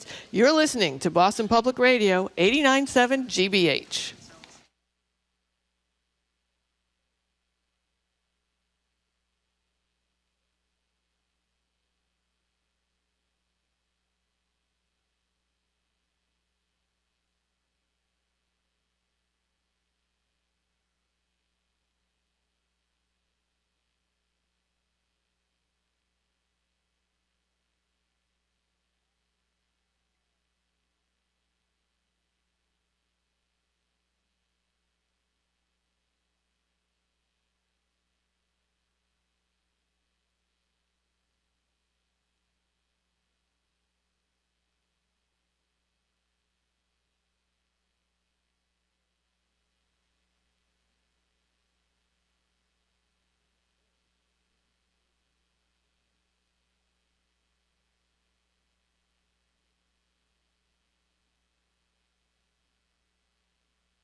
Welcome back to Boston Public Radio. Jim Browdy and Marge Regan. By the way, Ann from Medway texts in and says, Pisco is from Chile. So my apologies. I thought it was Peru. In any case, it's fabulous. I'm Jim Browdy. Sue O'Connell sitting in for Marjorie. We're live at the library, streaming at youtube.com/GBH News and facebook.com/GBH News. Reminder, we're off next week. There'll be great best of shows. Shouldn't say they're great, but they are best of shows. That's why they're the best. I know, but you shouldn't say that about yourself. But in any case, Marjorie's great on those shows. We're on a holiday break, and we return to the library on January 2nd. We're joined now at the desk by Jared Bowen. Jared is GBH News Executive Arts Editor, host of The Culture Show, which airs every single day, 2 o'clock right here at 89.7. Hello, Jared Bowen. Hello. Hello. Hello, Jared. It's great to see you both. All right, And you good as to see well. you. All right, let's just jump in with your little list here and the Golden Your Globes little and all list. these My things. little list? Your little list of things that you like and don't like and are very. I haven't seen any of them because I've been Neither have busy I. watching Law and Order. SVU. Thank you. Okay, let's really. Okay. So let's start with American Fiction. Shall we do that? Yeah. All right. So we're okay. I was just saying, you want to play a clip first? So- Sure. All right, let's play a little clip from this movie, American Fiction, which I'm intrigued about, and I can tell by Jared's face, you will be too. Wait, we have to say something. Hold on a second. Oh. Jeffrey Wright stars as Monk. Okay. That's what you meant to say, isn't it? Sure, yes. And you were then going to say a frustrated novelist fed up with the establishment, profiting from black entertainment with offensive tropes. So in his new book, he starts to lean into these stereotypes. Here, Sue meant to say, is a clip from the trailer. Here it is. Monk, your books are good, but they're not popular. Editors, they want a black book. They have a black book. I'm black, and it's my book. You know what I mean. Look at what they publish. Look at what they expect us to write. I just want to rub their noses in it. I'd be standing outside in the night. Deadbeat dads, rappers, crack. You said you wanted black stuff. That's black, right? Pretty good trailer, I should say. Yeah. Yeah, Jared? there is a lot to unpack. This is getting so much attention, and deservedly so. It just got several Golden Globe nominations, including for Jeffrey Wright and for Best Motion Picture, Musical, or Comedy. And this is a big, fat satire. And it is looking at pretty much everything. It's looking at race in America. It's looking at the publishing industry. It's looking at our culture writ large. And so, as you just explained, we have Monk, who is this professor and writer who cannot get his works published. And he goes to a bookstore right here in Boston, because this film was shot in Boston, and finds his books, just by virtue of the fact that he's a black author, relegated to the African Studies section. And so as his financial pressures mount, he's trying to take care of his family. He wants to do something that's going to gain him money and success. And so he writes a book called My Pathology. He changes the title and starts to write about characters who are deadbeat dads, rappers, and crack, and suddenly his book becomes very successful. This thing that he just kind of did as a lark, as a social experiment, takes off, and then the movie deal comes, and it becomes this whole conversation about what it means to be black in America, what it means to be a black artist in America, what it means to be a white publishing industry that falls all over itself for this book. Lots and lots of layers, and while being totally hilarious. You're not a big movie guy. Well, we have 3 movies today. What's with you? Well, I always have been a movie guy, just the last year Been a little or so. busy? A little busy. Okay, fine. So that's American Fiction. How about Past Lives? Past Life. This is a beautiful, beautiful film. So this has been out for a while, but it's getting a lot of renewed attention because it's nomination season. This has a number of Golden Globe nominations. It's gorgeous, and you can see it streaming right now. I think it's streaming specifically on Apple TV, but you can also buy it and rent it. And this moves forward in time in 12-year passages, and we start by finding this boy and girl, Nora and Haesung, in Seoul, Korea, and they just have this connection, this boy and girl, and they really adore one another. And then her family moves to the United States. Then we move another 12 years, and we realize that he has always been lingering in her life, even though 12 years has passed and she's moved well beyond childhood. And they reunite online, and there are these passages in this film where you just have these 2 characters, Tao Yu and Greta Lee, who you might recognize from the morning show, that have this amazing chemistry, even though they're remotely connecting. And then we move another 12 years into the future, and she's fully ensconced in America. She's married, and he suddenly arrives here. And it's called Past Lives because there's also this connection. I think you have a clip that reflects this too. Her character talks about this, that when people brush up against each other, that they're connecting over their past lives. And there are layers and layers, maybe even over centuries, that we bring to bear for the people we meet and ultimately spend our lives with. And it just ends up being gorgeous. Here's Greta Lee, who you just mentioned, speaking. Here it is. There's a word in Korean, inyeon. It means providence or fate. But it's specifically about relationships between people. I think it comes from Buddhism and reincarnation. It's an inyeon. If 2 strangers even walk by each other in the street and their clothes accidentally brush, because it means there must have been something between them in their past lives. I totally love that. I mean, oh my God. And this has one of the most extraordinary final scenes I've seen in a long time. And I can talk about it a little bit because it's foreshadowed in the very first scene of the film. But when her friend comes and visits the U.S., she and he get together along with her husband, her white husband. And they're all sitting at a bar, and she begins conversing with him in Korean, and the white husband can only understand some of it, so he's just kind of sitting there awkwardly, but also still part of the story. But it's not to say that he doesn't belong there, and it's not to say that she's cheating or anything like it. It's just these three lives coming together, and it's exquisite. And by the way, I should mention Celine Song, who's wrote it, has a Best Director nomination. She also wrote and directed Endlings at the ART here a couple of years ago. By the way, I'm not laughing at you. Can anybody see who's calling me in the middle of our Is it show. Marjorie? Why is she calling you right now? now? Let me ask you something. You think she knows? No. We have a radio show. No, It's not at all. Marjorie Egan right Calling. here, calling me at 12:30. And she's not calling to correct him, I'm sure. She's just calling to ask a quick question. God, that is. By the way, I love those stories where like it's 10 years. What's the name of that series of movies? There were like 3 movies. Oh, yeah. Where with Julie Delpy and Ethan Hawke. Yes, Ethan Hawke. We had Ethan Hawke here a couple of years ago. He was amazing. fabulous. Yeah. So what are they called? Do you have any idea? After sunset. After Thank you. sunrise. And after or before or later than or whatever. Those are pretty great. Jared, I want to also ask you just quickly about Korean culture right now. The past 10 years, it just has been taking over the world. Like in every single level of pop culture and high culture, you can't. Netflix is dominated by Squid Game. And the reality shows and the Korean romances. I mean, what an exciting time to be experiencing this culture. And you know who's tackling it? This is a good segue into the Museum of Fine Arts. Is about to have open a major exhibition, basically looking at the intersection of Korean art and today's culture, because they have, it's certainly enmeshed in the art world now too. I bet Marjorie's calling because she wants my martini recipe. I have a really good one. Do you find that odd, or do you? I find it very. I find it very odd. on brand for Marjorie Egan. Actually, it's completely on brand. Okay, so there's a third movie in your troika here. Jamie said next time you should pick it up and put it on the air. That's a great idea.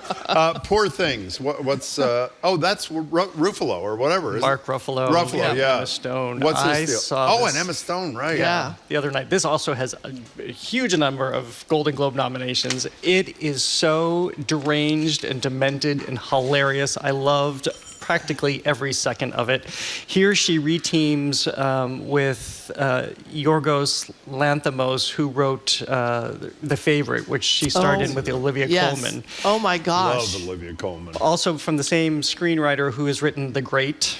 And who wrote The Favorite. The Great is that really hilarious TV show on Hulu. Yep, which is about great. Catherine the Great. Catherine the Great, which is amazing.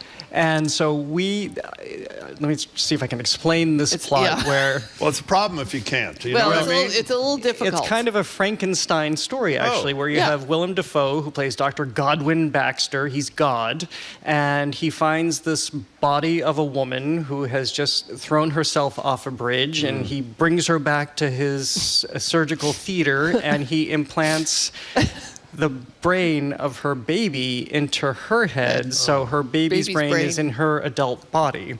And she is played, Bella Baxter is played by Emma Stone, and you find this woman, an adult woman, child mindset, but then she's going out into the world. Well, first of all, she doesn't get to go out into the world. She's kept cloistered because she's a baby, which means she has her own independent thought and she has her own views on life, so that when she finally goes out into the world with this cad, Duncan Wedderburn, played by Mark Ruffalo, she's unfiltered. Great. She wants to punch babies who are crying, and she wants to talk about sex openly after she discovers a lot of sex in this movie. A lot of sex when she discovers that. It sounds like AI, actually, to me. It sounds like she's representing AI.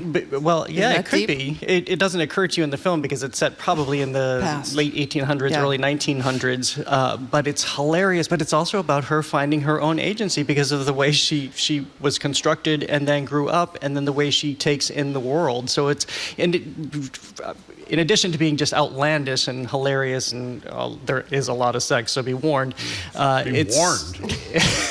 Jared. Well, in case you're bringing you're bringing the children, your grandmother. Let's go see a nice holiday movie. Maybe that's why Marjorie is calling. Maybe. By the way, we have Jamie reached out to her. It was an official butt dial from Marjorie. The second of she the is day. in line at Trader Joe's and had no idea she called.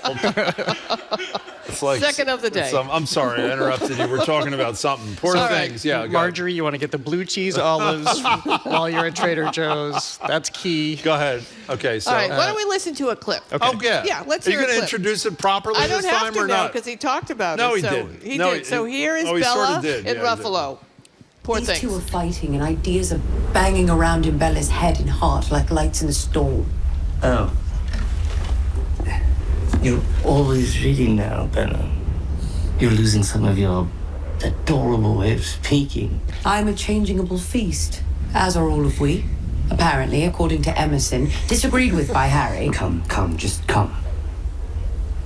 You were in my son.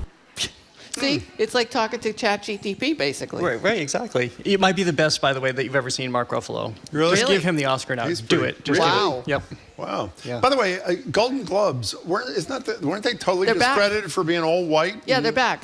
So what does that mean? They've kind of rehabilitated the They have? organization. They took a year off.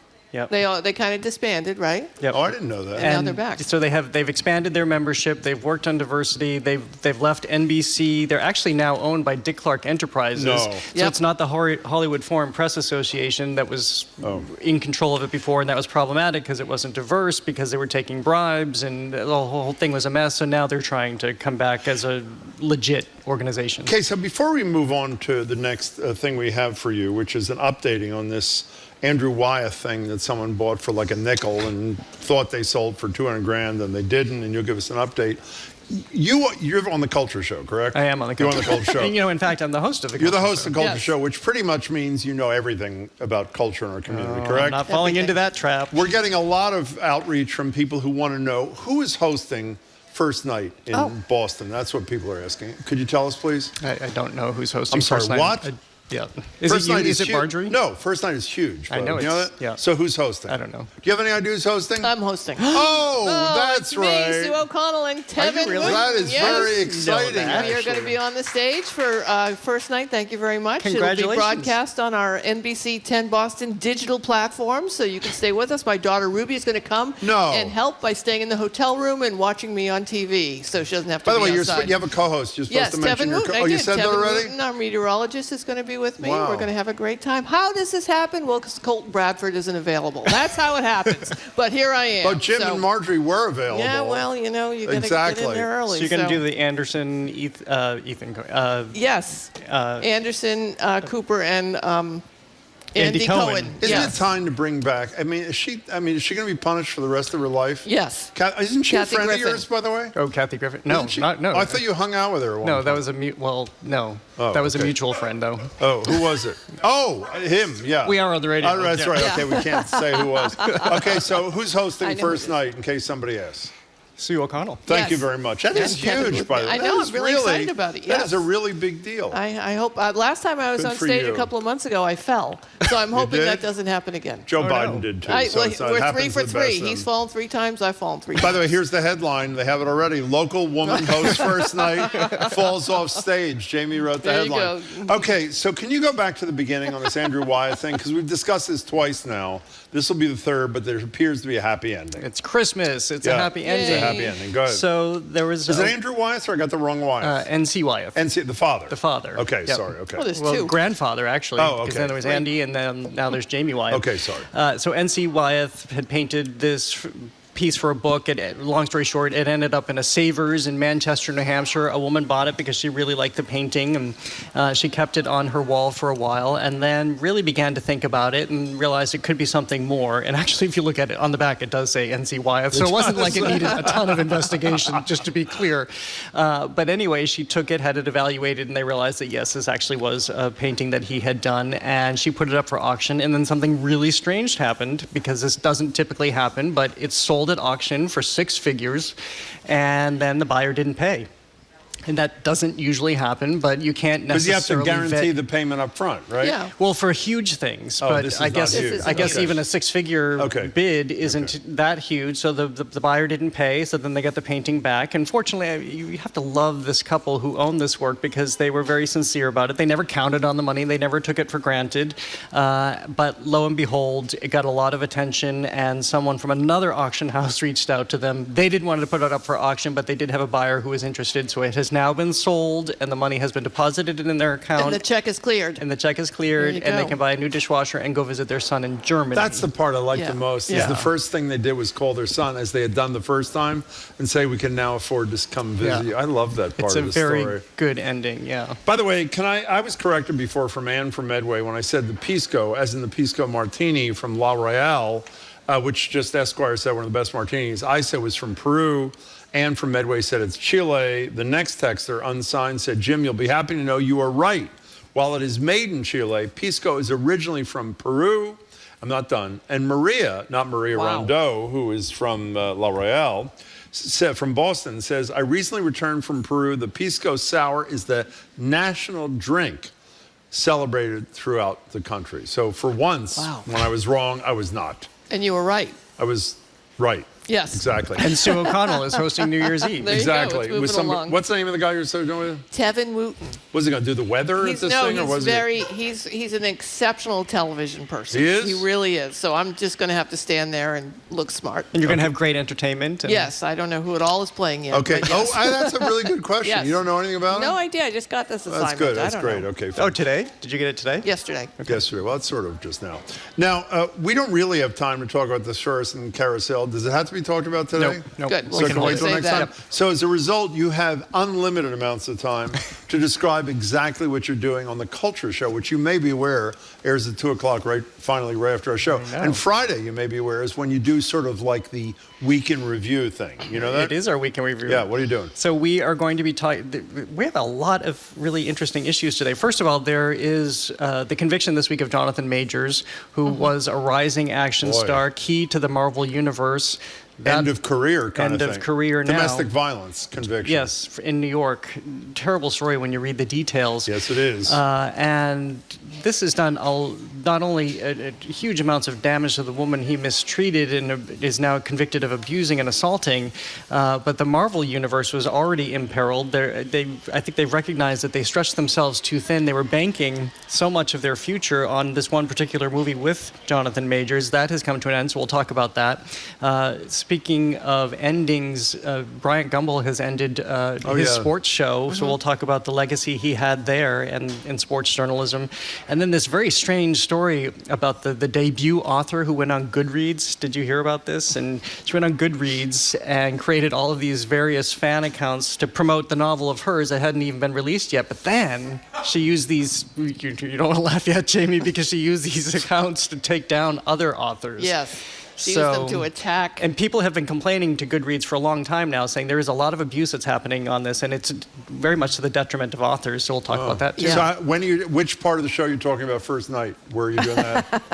I am gonna race in an Uber back to GBH so we can reformat the show and talk about Sue O'Connell. Is that it for the show? And we'll posit who she should have as entertainment. Can I ask you one question about this Marvel Universe business? Do you think we now are at a point where no matter what the stakes are for the movie, for the universe, that if an actor misbehaves in such a criminal way that they actually will get dropped? Because there are other, there's Flash, there's a whole bunch of movies out there with people who have behaved badly. I think money drives so much of it. Yeah. And I think Hollywood weighs it case by case. This was an especially horrible case, and so they couldn't move past it. And criminally found. But money drives everything, especially in Hollywood. Now, by the way, there's a question from a texter showing the car. Obviously, since you know nothing about First Night, you can't answer this. But you're co-hosting First Night, is that correct? I am indeed co-hosting Will First the Night. Coyote be making a guest appearance at First Absolutely. Night? I'll be dressed as a coyote, and I will be howling at That'd be midnight. huge. At the moon. At the moon. I'll You should be be howling. selling stickers and sweatshirts and everything. I'll get on that SD and get it going right now. Thank you, Jared. Jared, good luck. The show's great. I mean, the show is really, I've heard a lot of great feedback about this, and I usually don't like other shows doing well. So it's been troubling to me on one hand, but the feedback's been fabulous. Congratulations to you, Callie, Edgar, Chelsea, everybody. It's been great. Congratulations. Thank you. 2 o'clock today and every day. Here he is, Jared Bowen. Bye. Right. Happy holidays. Happy holiday to you, too. All right, coming up after a quick break, Boston Medical Center's Dr. Catherine Gergen Barnett joins us. You're listening to Boston Public Radio 89.7 GBH.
Welcome back to Boston Public Radio. Jim Browdy with Sue O'Connell. Marjorie's off. Marjorie will probably be calling again any minute. We're live from the library, streaming on youtube.com/GBH News, facebook.com/GBH News. Reminder, no library next week because their shows are on tape. Their best ofs. We're back here at the library on Tuesday, January 2nd. And we have the governor on the 9th here and the mayor on the 16th here. Is that not right? 9th and 16th. And we return on the 2nd. We're joined now on Zoom by somebody who looks like she was going to a different place than this show. Let me tell you. Dr. Catherine Gergen-Barnett really dressed up for Christmas. Vice Chair of Primary Care Innovation and Transformation at Boston Medical Center. Is he smelling almonds? What's that? She's in person. I'm in person. What did I but say? It's okay. You said Zoom, but Oh, Zoom. it's a very real life. Can we start Zoom. this over again? Yeah. Okay. We're joined now, not on Zoom, by Dr. Catherine Gergen. This is like at the end of, what's the name of the movie where he says, F you, San Diego? It's, What's Anchorman? Thank you very much. I'll read anything they put in front of me. I know. Can we try it a third time? Please. You look She's very nice, amazing. Catherine. Thank you. In any case, we're joined now in person by Dr. Catherine Gergen-Barnett, who knows how to make a pisco sour, she just told me. Vice Chair of Primary Care Innovation and Transformation at Boston Medical Center, Associate Professor at Boston University Medical School, and an Aspen Institute Health Innovators Fellow. Hello, Doctor. Nice to see you. Hello. So wonderful seeing you in person. And you too. And each of you as well. All right, so it's the holiday season. I was Yes. out with my family last night. Yes. I have been practicing restraint so that I don't just, mouth off and talk about things. We start talking about vaccines, Yes. who's been vaccinated, who's had their flu shot and their Yes. COVID shot. I've had both. My kid has both. A member of my family said, "Oh, I got the flu shot, but I'm just not up for the COVID shot." And I'm like, well, okay, well, and the fatigue. And I made my big statement that I heard from, might have been you, I'm not sure, that, vaccination and sanitation have saved civilization over and over again. Yep. So let's wash our hands, use a bathroom, and get vaccinations. Yeah. And then I went back to my tacos. Why aren't people getting their vaccinations, doctor? Yeah. Well, first of all, let me just say, I will say that I actually was originally going to be in Zoom because last week I did have COVID-19 because I've been tested negative ×2 and came out, after 5 days of isolation, in part because of my vaccine. And I will say that I know as a primary care doctor, it's incredibly challenging to get people vaccinated right now against COVID-19. We have less than 18% of people in our state are vaccinated, which is, thinking about we are up to 85+%, 2021. We know there's fatigue. Is a huge part of it. I think that people who have gotten ill think, okay, I'm covered now.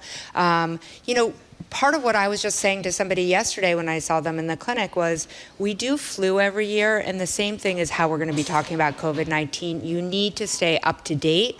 Your, the ability for you to fight this virus will go down. So I think that people, I know that we're doing a great job in the state putting money towards ads, things like that. I do not think we are explaining the basic things very well still, which is that your immunity goes down and you need to boost it. That's the whole point of a booster for any illness. I think there were two challenges as well. One was getting, I didn't want to get my flu and COVID shot at the same time, and I had been knocked down. Why not? I just was trying to be cautious. Okay. I don't know what if I made it up or not, but I just felt it would be better to get, and I staggered them, and I didn't have any reaction to the COVID booster. Yep. But there were also reports of the, pharmacies canceling appointments because they didn't have, there seemed to be more hoops almost to get through it than the last booster. There are way less hoops now. Yeah. We are recommending people get it with their other vaccines. There's no ill effect of getting it with your other vaccines. If you're already there, just get it done. We know that there's this JN1 variant that has come out. It's like 23% of what's in the wastewater right now. And that is what's picking up and will come out, I think, out of these holidays. Not to be a downer, I think you guys were talking about movies and shows and Pisco, but I do think that this is just an important public health messaging that there are lots of vaccines available. Please, not just COVID-19, but the flu and RSV, which we talked about last time I was here, is really the triple pandemic that we know we're at risk of. I have a couple of questions for you. So is the decision that people are stupidly making not to get the COVID booster, or as Art Kaplan says, don't even call it a booster, it's part of the regimen when you're COVID shot. Is it trickling down to flu, meaning are fewer people getting the flu vaccine because they're in a non-vaccine feeling kind of way? We see it less so, that kind of trickle-down effect in Massachusetts, but absolutely nationally, we are seeing less uptake of basic vaccines. And now we're having larger gaps of things like measles, mumps, rubella, all the things that, we have known for 50, 60 plus years to be the cornerstone of public health. So part of it is what Governor Baker did, which was very successful in his tenure, was thinking about these ambassadors, where you have neighborhood kind of leaders who are going out and talking about the importance of public health measures. I know Healy and her team have been really thinking about some of these things and put great funds towards it, but how do we actually get back into the community and just walk the sidewalk and talk to people about the importance of not just COVID-19, but all vaccines? So, you go ahead. Yeah, I'd say is some of the challenge the hard time folks are getting, and we've talked about this a number of times, to your primary care doctor because of the shortage of primary care doctors, the long wait time to get, you have to book your next annual. I went to Walgreens. I didn't go. But we often say talk to your doctor about it, right? And that's sort of the advice that you give folks. But they're overwhelmed with email from the patient portals. They're being buried. That's why we want AI to answer them. I mean, is there another step here that maybe folks can think, I can just go to Walgreens and go get a shot? Yeah, I mean, I think part of what you're alluding to, absolutely, Jim, you're right. You can go anywhere, and that's why CVS, Walgreens, they're all great partners for us in this kind of work. But fundamentally, I think what you're getting to is the conversation around trust that people have when they have with a primary care physician. I will have people who come to me and say, Doc, what should I do? Tell me what I should do. I trust you, right? And so that's the conversation that we can have. And I can't have that with every single one of my patients. Well, yes, maybe, but not certainly larger populations. So part of it is, again, how do we train the trainers? How do we get people in the community that other people trust? This is not something that you need a medical degree for. It's really about being informed what the public health measures are and how do we communicate and how do we build trust. Okay, so last question on COVID-related thing. Margie and I were lucky enough, we mentioned, we did the 'Twas the Night Before Christmas at the Holiday Pops the other night, which is beyond huge fun. And as I'm sitting there, and by the way, a packed house at Symphony Hall, and Keith Lockhart and the orchestra just do a brilliant, such a fun event. This is from a non-fun guy. I'm serious. It is really fun. I'm saying to myself, in the second act, or whatever they call it, I'm looking around, like 2 people have masks on, packed to the gills. Is this a super spreader event? So I know no one wants to hear this, so apologies in advance. When you're in the movie theater, you're at the Symphony, you're at First Night, well, that's outside, right? The Mariah Carey concert, like I was Mariah Carey you went to. Should people be wearing masks, or is that? I think that people, it's going back to the thing, if you know you're higher risk, please put a mask on. I will say, by the way, hospitals, though, across the state have started to put out new recommendations and new mandates for healthcare workers. So Boston Medical Center, where I work, just yesterday released a statement that starting today, when we're in the hospital seeing patients, inpatient and outpatient, we need to wear masks. But what's so interesting is that every hospital has a different requirement, right? So if you're thinking about what does it mean to across even just one state have some sort of public health measures that everybody's doing, we don't see that now. So how do we actually make sure everybody's on the same page? You know, Catherine, one of your great attributes is you are a great spokesperson for non-health things being critical to good health. Yes. You wrote a piece for the Globe a couple of years about the housing part of this thing. There's this program, this Teaching Kitchen, Food is Medicine thing, originating out of your operation. Can you explain to people what it is? It's brilliant. It's beautiful and brilliant. I was so happy you all wanted to talk about this. Great. So again, Boston Medical Center is not unique in this, but we do have a very unique spot called the Teaching Kitchen. It's beautiful. It's actually right in the cafeteria where everybody comes, and it's all glass walls. So even if you're coming just to get a soup, and have no intention of being part of a teaching class, you can see what's going on. We can actually refer patients for teaching class, for cooking classes at this kitchen. We actually have a rooftop garden, so we actually get fruits and vegetables from there, especially when they're obviously in season. But the Boston Greater Food Bank also donates a lot of food to us. And we get people in with certain illnesses. There was the article about kids and families, especially with anemia, and how you think about, what foods can you cook that are good for iron if you're pregnant or if you have a kid with anemia. So it's really thinking about how do we use a basic thing, that we've had for thousands of years, which is our food, and use it to actually treat illnesses or augment the treatment for illnesses in a safety net hospital where people are not always going to have access to this kind of thing. Whenever I hear a great idea, it's Marjorie. No, it's not Marjorie. Calling in.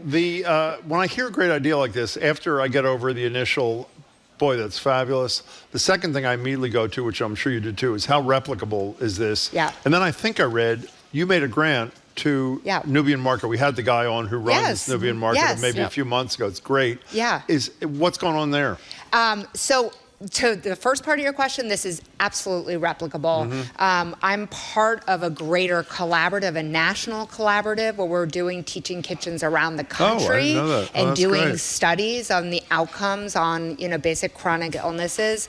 But the Nubian Market thing is so phenomenal because, again, it's taking what we know, which is like great health interventions need to be taken outside the walls of a hospital and a clinic and brought to the community. So to be brought into a place like Nubian Market, and again, take health outside of the walls of healthcare is a perfect way to do it, right? And also doing some of the teaching kitchens there, so people can come in, they can buy food from the market and use it there, and then it's very also ethnocentric, so it's related to people's And what's the backgrounds. response been to the folks that you're working with?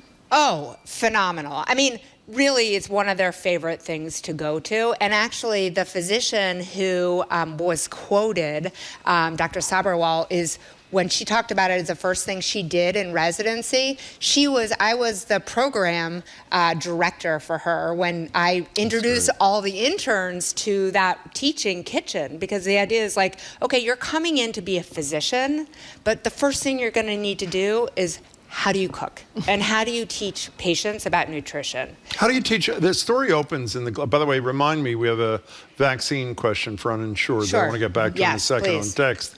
The story opens with a mother remarking, I think I got this right, that her kid actually is asking for spinach. I know, and so part of it is not just training the cook, how to cook healthy things and how to be able to afford them, but is part of the program convincing the kid who wants like a Twinkie that a spinach can actually be good? Yeah, I mean, part of it is we know, right, that our learned behavior is when you make something, you're excited about making something and you get to taste it. Like a lot of our patients haven't necessarily had the opportunity to have some of these different tastes.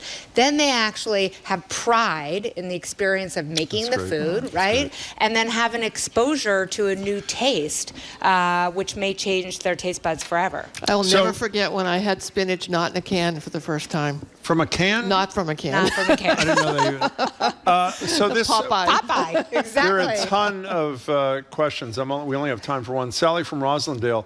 But the vaccine is no longer free for the uninsured. Is that true? It is increasingly becoming true, but I want to tie this to what we had just talked about in terms of enrollment to make sure that people know. Oh, this is the ACA deal? Yes. Go ahead, tell people about it. Because I want to, continue to use our time together to not just talk about the gaps, but how do we bridge those gaps? And so the ACA story that Jim is alluding Affordable Care Act, Affordable Obamacare, Care, right. is saying that actually there's a huge upswell in people signing up for the affordable care, in part because, as we know, Medicaid has unfortunately been dropping people off of their rolls. We are working, we being, I think the country is working to make sure that they are not, truly eligible for Medicaid and still being dropped off. But actually on December 15th, I think there was like thousands, how many people? I wrote it down because it was so remarkable to me. 745,000 people in one day enrolled in the Affordable Care Act, which is more than had ever been enrolled since the beginning, since Obama rolled it out. So the fact is we know that this is an incredibly affordable option for healthcare coverage, and again, we're very lucky to live in a place like Massachusetts, where Mass Health, I have a patient who comes to see me, they don't have insurance, and they can get that day before they come and see me. So I know you're here as a doctor, not a politician, but you are part of this democracy. Yes. The Affordable Care Act is probably more popular now than it has ever been. People understand its benefits. Yes. There was a guy who's running for president, who's the front runner on the Republican side, who has promised to repeal it and continues to promise it. Yes. And there's a guy who is the president who was on the team that helped make Obamacare a reality. Yes. When was the last time Joe Biden even mentioned? I mean, maybe I'm missing it. When he got up on the ladder to decorate that Christmas tree, he thought, boy, I hope I have Obamacare in case I fall. Right. I mean, I'm serious. Does the average person even get it? The connection. Yeah. And by the way, you should say, well, people around the country are urging this. That is not true, doctor, because there are a ton of red states still where sadistic, cruel governors have decided not even to accept Medicaid expansion, which means in most cases, millions of people in your state will be covered who were not at virtually no expense to you or your government, because the vast majority of it's paid for by the feds. Yes, thank you for clarifying that there are over 10 states that do not have Medicaid expansion, and you are right. I was not alluding to them specifically, I know. but that's a very deep and important point. And I do think this whole Affordable Care Act and tying it to health outcomes absolutely has to be a platform for Biden. And, and the fact that that is not part of it, again, for me, it's tied to everybody's so tired of thinking about health and health care and how do we keep ourselves healthy, which is, actually more important than ever, that I worry it's become a kind of verboten topic, right? And I actually think, how do we kind of destigmatize it to talk about what's good for the American public? And my understanding is, correct me if I'm wrong, because it's surely not my area of expertise, even if there's a marketplace like there is in Massachusetts, the Affordable Care Act is still something worth investigating, even if you're a Bay State resident looking for affordable health care. Absolutely, yes. So go to healthcare.gov if you are looking for coverage, and it's incredibly affordable and gives good coverage as well. All right, Dr. Catherine Gergen-Barnett, let's talk about people who do like to talk about being sick, hypochondriacs. Oh, okay, goodness. We're going to shift. We're going there, We're going to go there. We're going to go there quickly. I didn't know. There's a Swedish study that finds a higher death rate in those who fear serious illness. I would like to counter this by saying not only is Jim a semi-hypochondriac, but he's also I have right. a lot of doctors on He's call. right 90% including of the Dr. time. Gergen-Barnett, by the way. Right. I helped tamper his fears. She's helped me a few times. But I have two other examples. My daughter, when she was little, and I'm not sharing anything she hasn't shared, always said she had her kneecaps moved, her kneecaps moved, her kneecaps moved, and everybody dismissed it. And of course, she has Ehlers-Danlos syndrome, which is a soft tissue disease, which makes your syndrome makes your kneecaps move. I had a coworker once who complained all the time about being sick. Turns out she had thyroid issues, right? Are these people just, do you think, super sensitive and they're dying earlier because they were going to anyway? Or do you think that the mindset of, I'm sick, causes the body to be sick. Non-stop anxiety kills you. I mean, it's well, right. So, No? 100%. I think anxiety is a huge part of the early death of these people. I will say that is really important for all of us to say.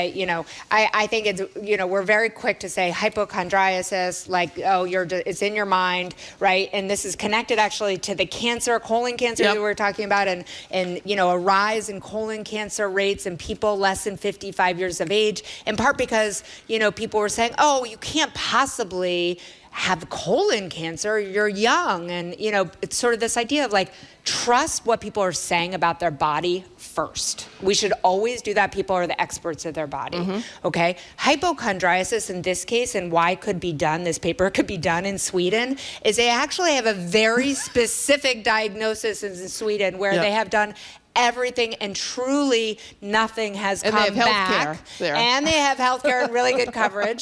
And truly nothing has come back. And they actually have, unlike us, they actually have a code where they write hypochondriasis. So they could do this study. We do not have that code. We do not put it up as part of our ICD-9 or 10 codes. So what they found, though, for comparing people who were just had hypochondriasis and nothing else compared to the cohort, they actually had 20, they were much more higher rate of suicide, actually, 4 times higher rate of suicide, and they died 5 years younger than their comparative cohort. But I absolutely agree, Jim. The power of the mind is very real. And if you're living with constant anxiety that something is going on with you, that in fact, in and of itself, creates health risks. That's why I try to get an MRI every week. You get an MRI, and you find out if something's wrong, and you deal with it. I'm right there with you. You get a clean bill of health. Exactly. In all seriousness, you're really like Christmas-looking kind of thing. What are you dressed up for? I just to see you guys. When you're in isolation for 5 days, it feels really good to 2 days come ago. out. And 2 days ago I was out and I was seeing patients. But it's nice to be out in the world. You look fabulous. It's good to be with you Really guys. in the spirit of the season. Thank you. Dr. Catherine Gergen-Barnett, great to see you. Joining us, Dr. Gergen-Barnett is the Vice Chair of Primary Care, Innovation, and Transformation at the Boston Medical Center, Associate Professor at Boston University Medical Center, and an Aspen Institute Health Innovators Fellow. We're going to take a quick break, and then it's time for On the Docket with retired federal judge Nancy Gertner, our final guest of 2023. And of course, we're going to talk about the Colorado election case, the Supreme Court, and so much more. So don't go away. You're listening to Boston Public Radio, 89.7 WGBH.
Welcome back. I'm eating, which you're not supposed to do. Okay, how are you, Sue? I'm good. Welcome back. Say something for a couple of seconds. No, I want to hear you kind of smack around over there. Thank you. Welcome back to Boston Public Radio, Jim Browdy, and that would be Sue O'Connell in for Marjorie, who's apparently in line at Trader Joe's. With her phone in her back pocket. Apparently. We're live from the library, streaming at youtube.com/GBH News, facebook.com/GBH News. We're off next week. Some really great interviews, segments will be played. We will return to the library and to live radio on January 2nd. of next year.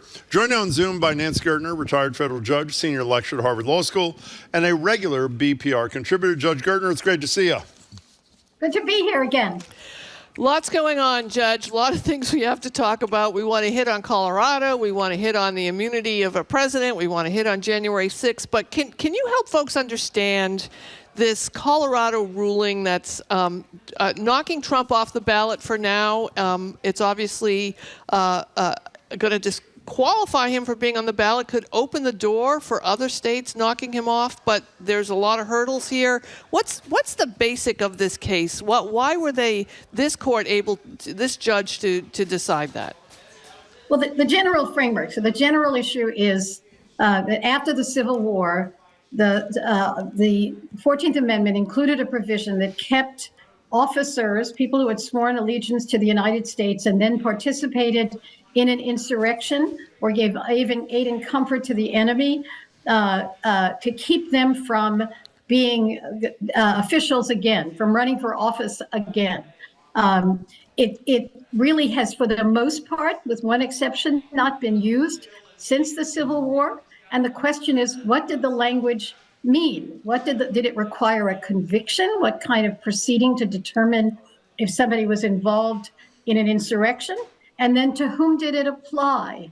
It listed officials, but did not specifically name the President of the United States. So the Colorado trial court, he had two parts to it. One part to it was the trial judge found after 5 days of hearing and relying in part on the January 6th findings that Trump had indeed participated in an insurrection and a rebellion within the meaning of the statute and made findings to that effect. This is the lower court. But the lower court said that the language of the constitutional provision did not apply to the President of the United States. The Colorado Supreme Court, in a 4-3 decision, a very lengthy decision, and in my view, a very scholarly decision that adopted the reasoning of Larry Tribe and Judge Luttig and of conservative scholars, that in fact adopted the fact findings that Trump had participated in an insurrection and concluded that the 14th Amendment applied to the president, the former president, since he had taken an oath of loyalty to the United States and then participated in an insurrection. It's a blockbuster decision, which is clearly headed directly for the Supreme Court. Other courts around the country found otherwise on a whole variety of grounds, technical grounds. So this is the first major appeals court decision that really aligns with what many conservative scholars and major constitutional scholars have concluded. You didn't need a trial. It was clear that these findings were sufficient to knock him off the ballot. So I have two follow-up questions. One is, so now that two courts have said that Trump is an insurrectionist, does that make him an insurrectionist? And secondly, if and when this goes to the Supreme Court, my understanding of reading about it is, to your point, that a lot of conservative folks who like to think about what the founding fathers were thinking about when they wrote the Constitution, they didn't mean to exclude the President of the United States, any president, from being an officer of the United States. So it's going to be a hard box for some of these conservative judges to be in if they believe in the original text of the Constitution. Well, the Supreme Court is going to have to grapple with this. And I mean, so let's start with the fact findings. The fact findings of the trial court, courts, the higher court are not bound to accept these particular fact findings. They're called mixed law and fact findings, a little technical, but they're not bound to accept it, but they're very strong. And they're based on lengthy proceedings in the January 6th committee and additional findings that the lower court made. And it's the sort of the most elaborate statement of Trump's participation in an insurrection that we have had. The second question, which is the application of this provision to the president, is a question of law. And as you said, interpreting the plain language of the 14th Amendment, of this section of the 14th Amendment. And if one is a strict constructionist, as many on the court say they are, one would have to conclude that the president fits within it. There are general categories of those who have sworn to uphold the Constitution, and they talk about officers of the United States, and the fact that they have named some doesn't necessarily mean that the category isn't broader than that. But perhaps the best indication of Trump's fitting under this is really an article that was written by two very conservative scholars, one of whom I serve with on the White House Commission, who's a originalist, a strict constructionist, who in a law review article, lengthy law review article, said clearly applies to Trump, and Trump should be disqualified. So clearly the liberal position is that he should be disqualified, but conservatives are split. And if the court is going to go by the language of the amendment and go by, frankly, the purpose of the 14th Amendment disqualification, which was if you rebelled against the United States, you couldn't then run for office in the United States. So if one is going to be true to the language and the purpose and the history of this provision of the 14th Amendment, you'd affirm the Colorado Supreme Court. So, Judge Gertner, my initial position after I heard this, because I operate under the assumption that most of these kinds of cases, the justices decide what they want the outcome to be, and they figure out how to get there. So based upon that approach to the Supreme Court, my first thought was there is going to be a 9-0 rejection of the Colorado Supreme Court, including the three liberals, because there's going to be worry that there's going to be riots in the streets if the decision is affirmed. That's what the liberals vote. The 6 conservatives do it because they're 6, for the most part, right-wingers. I woke up the next day and I changed my mind after reading a piece by David Frum in The Atlantic, who obviously I assume people know is the speechwriter for George W. Bush, in which, and unfortunately I don't have it in front of me, but he basically said, if the conservatives on the court, obviously this excludes the lunatics like Alito and Thomas. I think he was writing about the other 4 conservatives. If they believe they can get away with it, whatever that means, that they will use this opportunity to save the democracy and affirm what the Colorado Supreme Court did. And then he didn't write this, but the assumption is then other state courts, appellate courts would feel it's okay to follow the lead of Colorado, and essentially he disappears from the ballot. What's your political analysis of how they approach this case?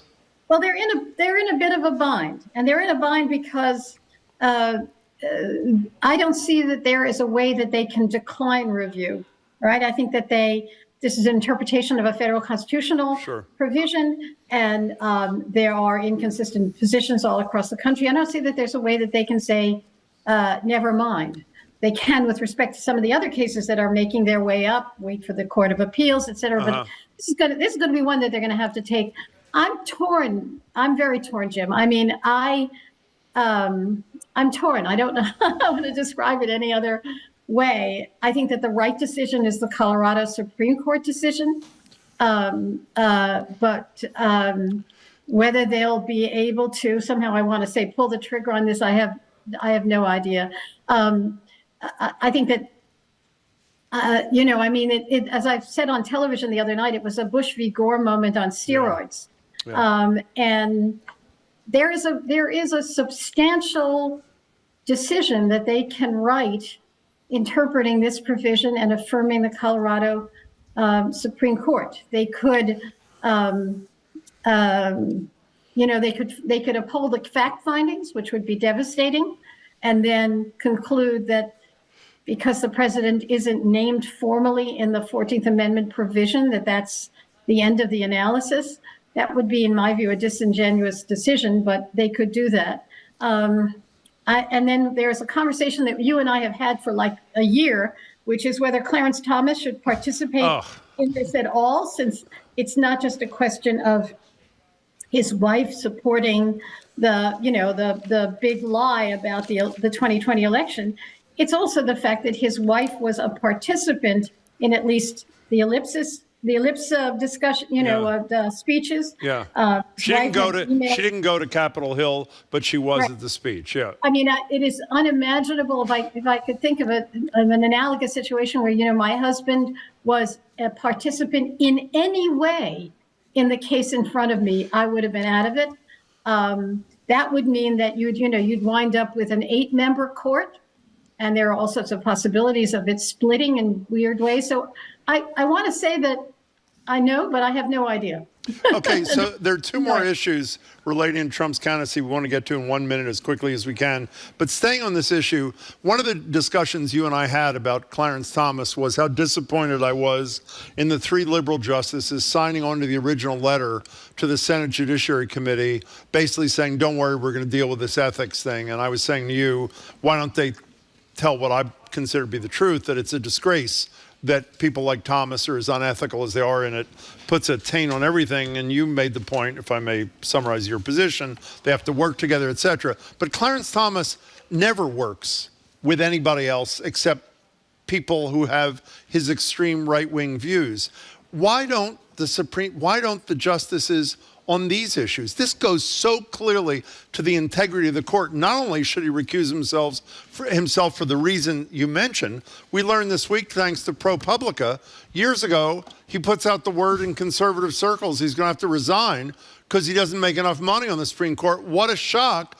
Billionaires whose cases come before the Supreme Court donate money to him. I mean, does it get any more unethical and more conflicted than this? Why don't people on the court stand up and say to the American people, this cannot stand with our colleague?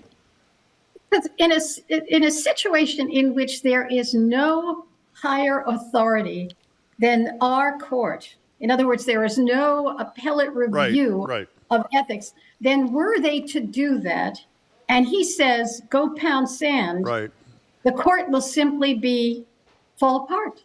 I mean, it would be completely dysfunctional at that point. It would lack all legitimacy. I appreciate what you're saying, but if there's not going to be a way to resolve it beyond amongst the 9 of them, then the one could only hope that there are things going on in the background. Now, the ethical code that the court released a couple of months ago is very interesting because it gives all sorts of wiggle room. In one sense, it was a code that enabled exactly what Thomas is doing to continue. There are all sorts of exceptions, and particularly for recusal, Roberts takes the position that Thomas would have to participate to make sure there isn't a 4-4 split. To which the best answer is, let me see if I've got this right. The person who is this compromised then should be the tiebreaker. What's wrong with that picture? Well, I don't want to belabor this, but you're saying they don't want to make more dysfunction. There's a federal judge who I can't remember, who I think years ago was the only federal judge who had the courage to testify in front of Congress about cameras in the courtroom, putting the spotlight on every one of her colleagues in the country. Who was that, by the way? Me. Yeah, exactly my point. While we have you, the immunity argument from Trump's people that I'm immune for everything I did, it's so ridiculous to me. Unless you feel otherwise, we don't have to spend time, and you're not saying we do. So can you spend a minute on the thing that really makes me nervous, this January 6th obstruction thing? And because not only would it dramatically affect a lot of the prosecution of Trump, it appears to me at least as a half-assed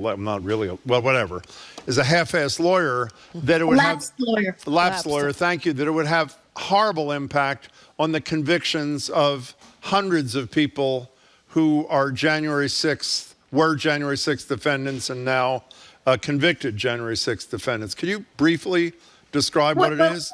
I mean, on the one hand, the civil libertarian criminal defense lawyer in me appreciates a body of law that the Supreme Court actually has been promulgating, limiting very vague criminal statutes that have, looped into them people who probably should not have been, looped into them. So I like the notion of them strictly interpreting criminal statutes.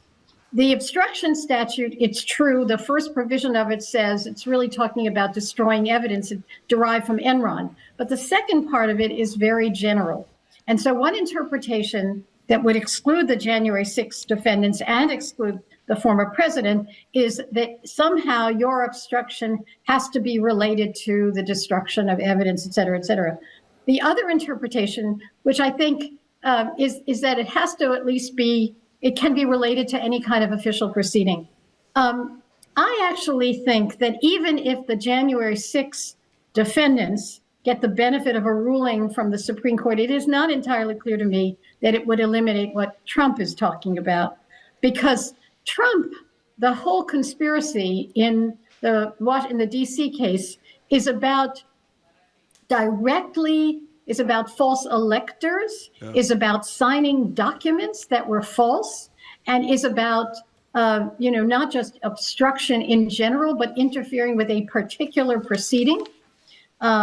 In other words, Trump's accusations come closer to what to manipulating evidence, manipulating paper, and interfering with the proceeding than perhaps the guys who came into the Capitol and just were generally supporting what was going on, generally supporting delaying the vote. So I'm not entirely sure that, while it could hurt the January 6th defendants, I'm not entirely sure that it eliminates the case against Trump at all, because his is really about fraudulent paper and interfering directly in a proceeding. I might add, I can't tell you the numbers of people that I sentenced to prison for interfering with an immigration proceeding or interfering with a court proceeding.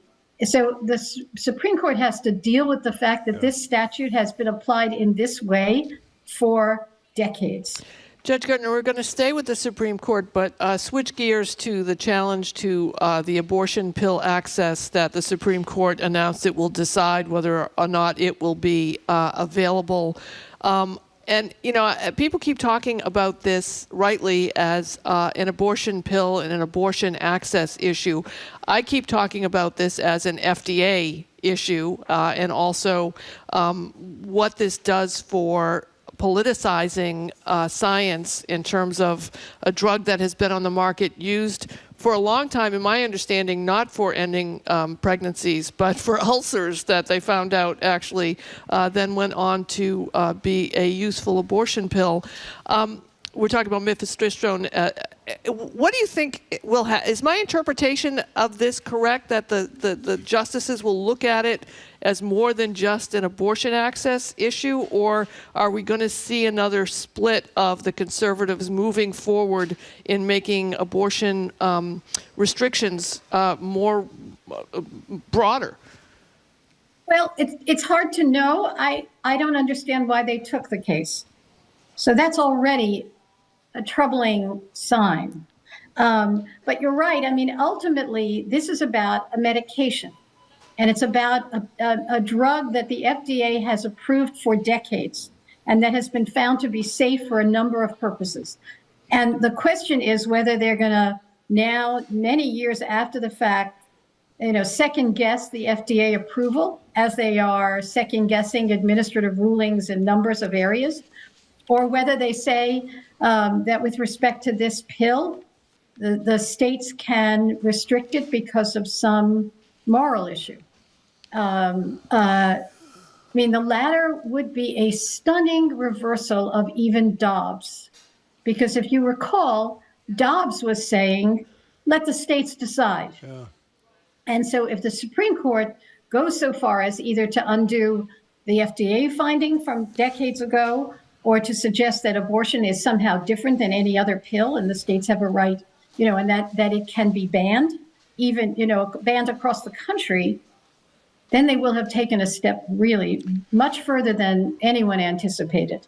I don't know why they have taken the case. Well, we only have a minute, but the reason I was stunned they took the case, because it seems to me that, considering, again, my view that politics drives at least the 6, if not all 9 on the court, I would hazard to say if the impact of the Dobbs case has been as dramatic as it's been even in red states like Kentucky, Ohio, and, Virginia is sort of a purple state, that ruling that mifepristone cannot be made available would explode on the scene in June 5 months before a presidential election. And I would argue, if anything would guarantee the defeat of any Republican, who I assume those 6 want elected, it would be it. So yet another argument that suggests that if they took it, well, I don't know what it suggests. I mean, I don't know why they took it.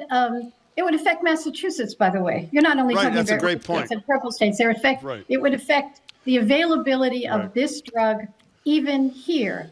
And if you believe that individual states should be making individual decisions, yeah, you're right. Then you cannot ban this drug nationwide. I mean, it would be hypocrisy, but that hasn't stopped them before. Nancy Gertner, enjoy the holiday, the new year, and we'll see you in January. Thanks so much for all your great time here. We appreciate it. Great. Okay, take care. Thank you. Nancy Gertner, retired federal judge, senior lecturer at the Harvard Law School, and of course, a regular BPR contributor. Coming up, we're going to open up those phone and text lines to everybody but Marjorie. So if you're doing last-minute holiday stuff, if you need a wellness check, if you're scrambling around in Trader Joe's with a bottle of olives and don't know what to do, we're here to help you. Your last-minute gift ideas, your cooking questions, your grab bag issues. We're here at the Boston Public Library. We'd like you to call or text us at 877-301-8970. Jim's answer is always going to be gift cards, I'm going to predict, but we'll figure it out. That's next. You're listening to Boston Public Radio, 89.7 GBH.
Welcome back to Boston Public Radio. Jim Browdy, Sue O'Connell sitting in for Marjorie. We're live at the library, streaming at youtube.com/GBH News, facebook.com/GBH News. Reminder, BPR will be on our holiday break next week, so no days at the library. We'll return to live radio and the library on January 2nd.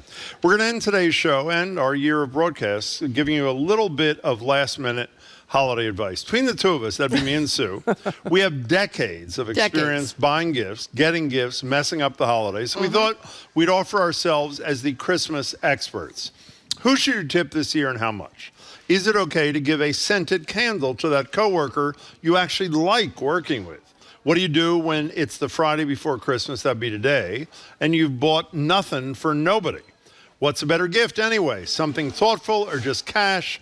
Where do you stand on gift cards? 877-301-8970. I guess Sue and I are sort of your answer people for the last-minute Christmas grab bag on Boston Public Radio. Let me tell you what Ruby and I did for my coworkers and colleagues at NBC 10 Boston, NECN Telemundo, and NBC Boston Sports.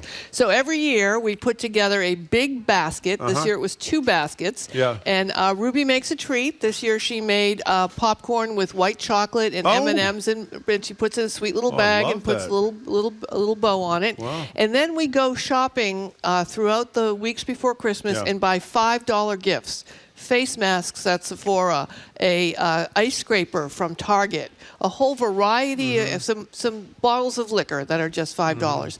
And then we walk around the office and people can pick their own gift that they would like from us. Oh, that is The great beautiful. Brian Shackman from NECN used to call it the TJ Maxx checkout aisle gift. I think he wasn't trying to insult it, but it is endearing. You could still do that. There's plenty of time to do that if Well, you I need to think take care people of are a little someone. too stressed to be doing think so? things Too as late? organized as that. Marjorie, if you're listening, this is serious, you should call in 877-301-8970. By the way, you know, I have changed my position on gift cards. Okay.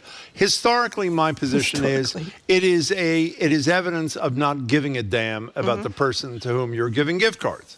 And then when I realized I was giving gift cards to a lot of people and didn't want to be self-critical, it provides a far greater range of opportunity for the giftee to do whatever the hell they want with the money. So my position, actually, well, I can't tell you who I did this with, but my position is a gift card or cash is fine with a little trinket, like a $5, whatever the hell that thing was. So it shows you put a little thought into the experience, and then you do the gift card or cash. We're fans in my family of the gift card to a specific thing, like my daughter wants a high-end piece of jewelry, which none of us are going to buy her. No. So people bought gift cards to that particular store as a contribution towards your high-end jewelry. Love that There you idea. go. That's an excellent idea. So we are here with a decent level of experience and expertise, more experience and expertise. Any questions you have about the holidays, about Christmas coming up, about New Year, what you should be doing, what you should be buying, and all that sort of thing. 877-301-8970. In a second, they'll tell us back in Brighton who we should talk to and take it from there. I do get worried about 7 days ago when the commercials started saying for your last-minute Christmas shopping when I hadn't really started yet. Yeah. Like Have I you thought, really not, or is that BS? No, I am. I'm good now. We don't have that many people that we buy for, so it's manageable. But I did find myself in a store I never thought I would be in. Which is what? Cartier down the That's not street. true. It's true. I think I got the least expensive thing in there. What is the least expensive It's a thing? bracelet. How much is that? I don't even want to talk about it. How much is that? It was less than $2,000. So I found myself Excuse in me. there. Wait a second. Less than $2,000 for a bracelet. Yes. Wow. Yes. You're really doing well out there at NBC 10 Boston, aren't like you? I said, we don't buy for a lot of people, but they do. They're as nice to you, even if it's not a $20,000 bracelet. Really? Yeah. How about if you decide you were just looking? How nicer to you are you to them? They're still nice. Yeah. Okay, let's try Susanna in Providence. We're here to answer any and all of your questions. Welcome to the show, Susanna. Hi. Hello. Thank you so much for putting me on. I didn't expect to be. Well, you're here. Just had one comment. I did all my shopping yesterday at TJ Maxx in 2 hours. Congratulations. Yeah. And the pisco is Peruvian, not Chilean. Wow. I was right. I have to say that. My mother is from Peru. It was Peru first. Chileans tend to register things and get their things in order where Peruvians do not. And they claim Peruvian products consistently. So I just wanted to shout out. Always about politics, man. So, Susanna, let's get back to your original point. Thank you for the Pisco information. I'm sort of affirmed here. So you did all your shopping at TJ Maxx, correct? I did. Okay. When you heard Sue a minute ago say that you'd be lucky enough to be able to spend less than $2,000 for a bracelet at Cartier, did that inspire you to do anything or no? I didn't actually hear Sue's comment, but I'm not a Cartier shopper. I'm a solid TJ Maxx girl. Yeah. We love you for it, too. I'm sure Thank you you, can get Cartier Susanna. at TJ Maxx, Merry Christmas, especially that one over in Needham. Yeah. I'm sure you really can. Look, here's somebody, Amber from Worcester. What'd she say? I got my friend at work a pillow adorned with Elliot Stabler's handsome face from SVU. Is that really true? Law and Order. Oh, that's your yes. show? It's hilarious. Is My Elliot husband Stabler left. the actor or he the was, character? Yes, he's in another Law and Order right that's now. really But yes, wonderful to hear. he is the guy. So there you go. Okay, fine. 877-301-8970. I'm sorry, because I'm going to stick with this. Could you give us like a ballpark on the bracelet or no? It's less than $2,000. And so more that than means what? $1,999. Is that really true? Yes. Is that How much do true? you think? How do you think they afford to have those guys standing outside, open the doors, dressed up like little? And you felt you had to support nutcrackers? them? Is that where Yeah, you were? I like to contribute to small local That's really businesses. beautiful. It's not easy. It's By the way, Josh actually has a wonderful idea for Marjorie. Unfortunately, it would disadvantage me. He's watching on YouTube. He said, Marjorie, stop panicking. Just go to Jim's house and take a few of his 70 animal throw pillows to use as gifts. Where are you on the throw pillow issue? You know what? I gave up. What does that mean? I have been against throw pillows. An appropriate number of pillows is great, but I live in a house where we have seasonal throw pillows that are changed like 4 or 5. I am not kidding. I've clearly given up. So we have at least, let me see, we have a small apartment, and we have 1, 2, 3, 4, 5, 6, 7, 8 holiday throw pillows right now, which will be moved out for the Valentine's Day throw pillows. That will then That's not really true, I is it? swear on my mother's soul. And then will be moved out for the spring and Easter throw pillows. Luckily, we take a break over the summer, so we don't have any, 4th of July pillows. And then we have the Halloween, the Thanksgiving, and then the Christmas throw pillows again. That's the most incredible story I ever heard in my life. Yes, it's a lot of work. Wow. Yeah, so I'm against them, but surrounded by them. I know, and because it's funny, because what I was going to say, I am pro throw pillow if they stay where they are. I'm anti-throw pillow. Did you see Beth Teitel's piece a few weeks ago? Anti-throw pillow on the bed. Yeah. Because you know what you have to do? Every time you get in the bed, you have to take them off. And what do you do when you get out of the bed? You have to put them back on. Put them back, exactly. Yeah, and but that means you have a variation on a theme. All the piles of clothing on my floor, I would have to step over in order to get to the bed to put the pillows on. So I just give up, Jim. I've just given up. I just sit in Cartier and hope they have a pillow. So for $19.99. Now, Jill from Watertown texts, nice to hear Sue O'Connell on with Jim today. Okay. But oh dear, here comes another chestnut from Jim about seasonal tipping. Tip often and generously if you can afford to. That's my practice. Merry Christmas and happy holiday to you and everyone on the fabulous Thank You BPR team. On tipping, I didn't bring up tipping. No. Jill from Watertown brought up tipping. Where are you on Christmas or holiday tipping? I'm tipping. I tip everybody. I don't often get the trash collectors just because of the scheduling and my neighborhood. If I left an envelope out, it wouldn't go to them, and I don't always get my mail carrier. But yeah, I just keep tipping everybody. And why do you do that? Is that because you're a good soul, a moral soul? I don't want to be judged. I want good service, and I don't want to be screwed next year. Yes, and I also, I believe in kind of accumulating soft power. So if I can't make my hair appointment and I'm going to be 20 minutes late and I call and say I'm 20 minutes late. They forgive you because of what you did. Because I've tipped. You're a genius, actually. Let's go to Paul in Worcester, who's a wonderful gift giver, we should say, and we've been the beneficiary. Hey, Paul, how are you? Paul. Hey, Sue and Jim, how are you? We're excellent. Thank you for taking my call. So, I know what time it is now, thanks to you. Oh, great. For the first year ever, I need last-minute gifts because I'm an idiot. Okay. I had my physical in Brookline today and brought my box of pens and ornaments so my doctor could choose. Oh. And then I promptly left them in the exam room and didn't realize until I got home in Worcester that I lost them. Luckily, somebody found them and they're going to be safe, but there's no way I'm driving back to Brookline. So it's down the basement I go right after the culture show and start whipping out pens and ornaments for anybody I've got. By the way, Paul makes wood pens. Yes. I mean, they're unbelievable. They're gorgeous. So what are you doing? Oh, you're just going to make more.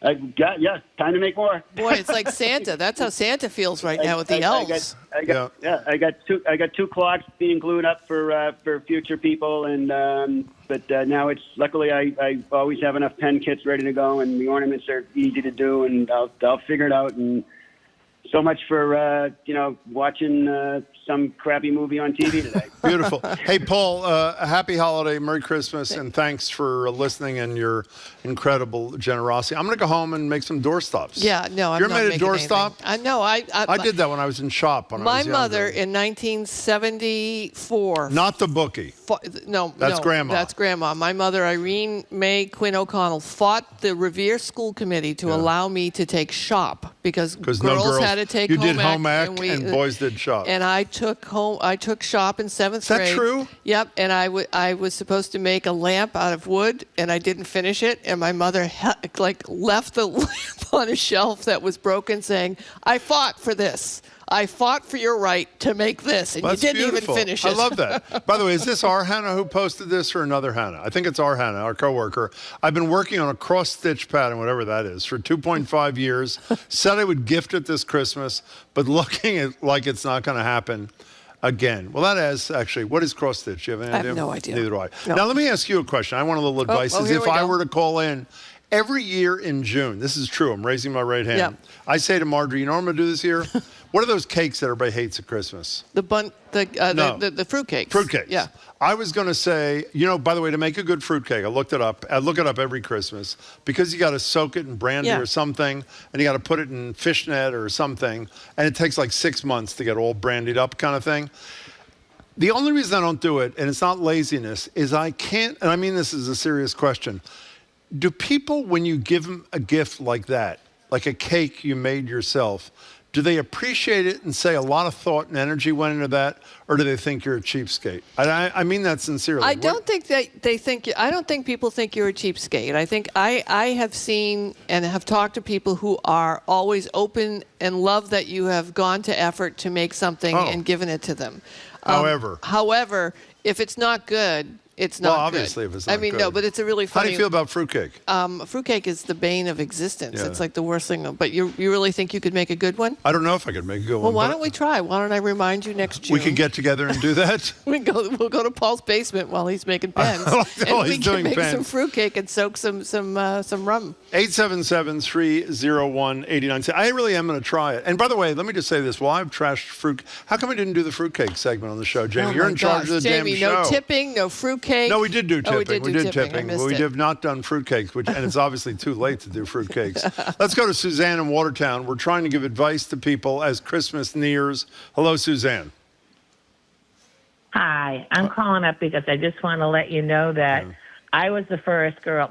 Me and a friend of mine, we were the first girls in Lynn to ever take wood shop in 1972. There you go. Did you finish the lamp? Yeah. Did you make your parents proud, unlike me? I made a shelf. No, nobody fought for me. I actually fought for myself. I actually went to the school committee and asked. You did not. Good for you. I did. That is great. Well, Okay. They kept on saying, go ahead, what? No, you go ahead. Tell the story. It's an excellent story. I love it. Go ahead. What happened? So anyway, so I got into wood shop, and I had a friend of mine who's still my friend today. Mm-hmm. I'll be at her house for Christmas Eve, and I said, "You're taking wood shop with me?" And she goes, "I am." And I said, "Yep." And I made a shelf, and it's a great shelf, and I'm actually going to give it to my son, and I'm going to put all miniature nips on it,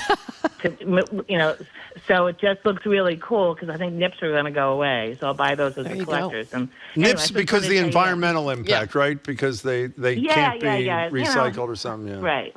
Well, now I feel bad I didn't just finish that lamp. So, Suzanne, let me ask you something here. Assuming you and I were fairly close friends, and I gave you a fruitcake that I had made in June and let it become brandied, or what, I don't know what the verb is, how would you feel about that? Okay, so if you made it, I made it. I would definitely. Okay, if you made it, I said I because made it. Okay, I'm old. I like Christmas pudding, and I like mincemeat. By the way, pies, you have a and fabulous I like that voice, stuff. I should say. You have a great radio voice. But go ahead, Suzanne. Fruitcake from me is sort of a friend. Go ahead. So I would try it. But I don't like the green cherries.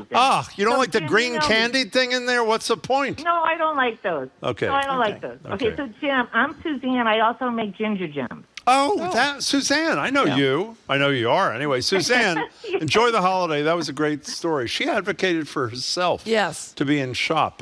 Yeah. I didn't, and I didn't finish the lamp. And by the way, boys, I assume now there's not. Oh, look at those green things. What are those green? Like jellied something or others? Yeah. That really is the turnoff with the fruitcake. It is a problem. But the real. What's the name of the company? Can you look this up, Jamie?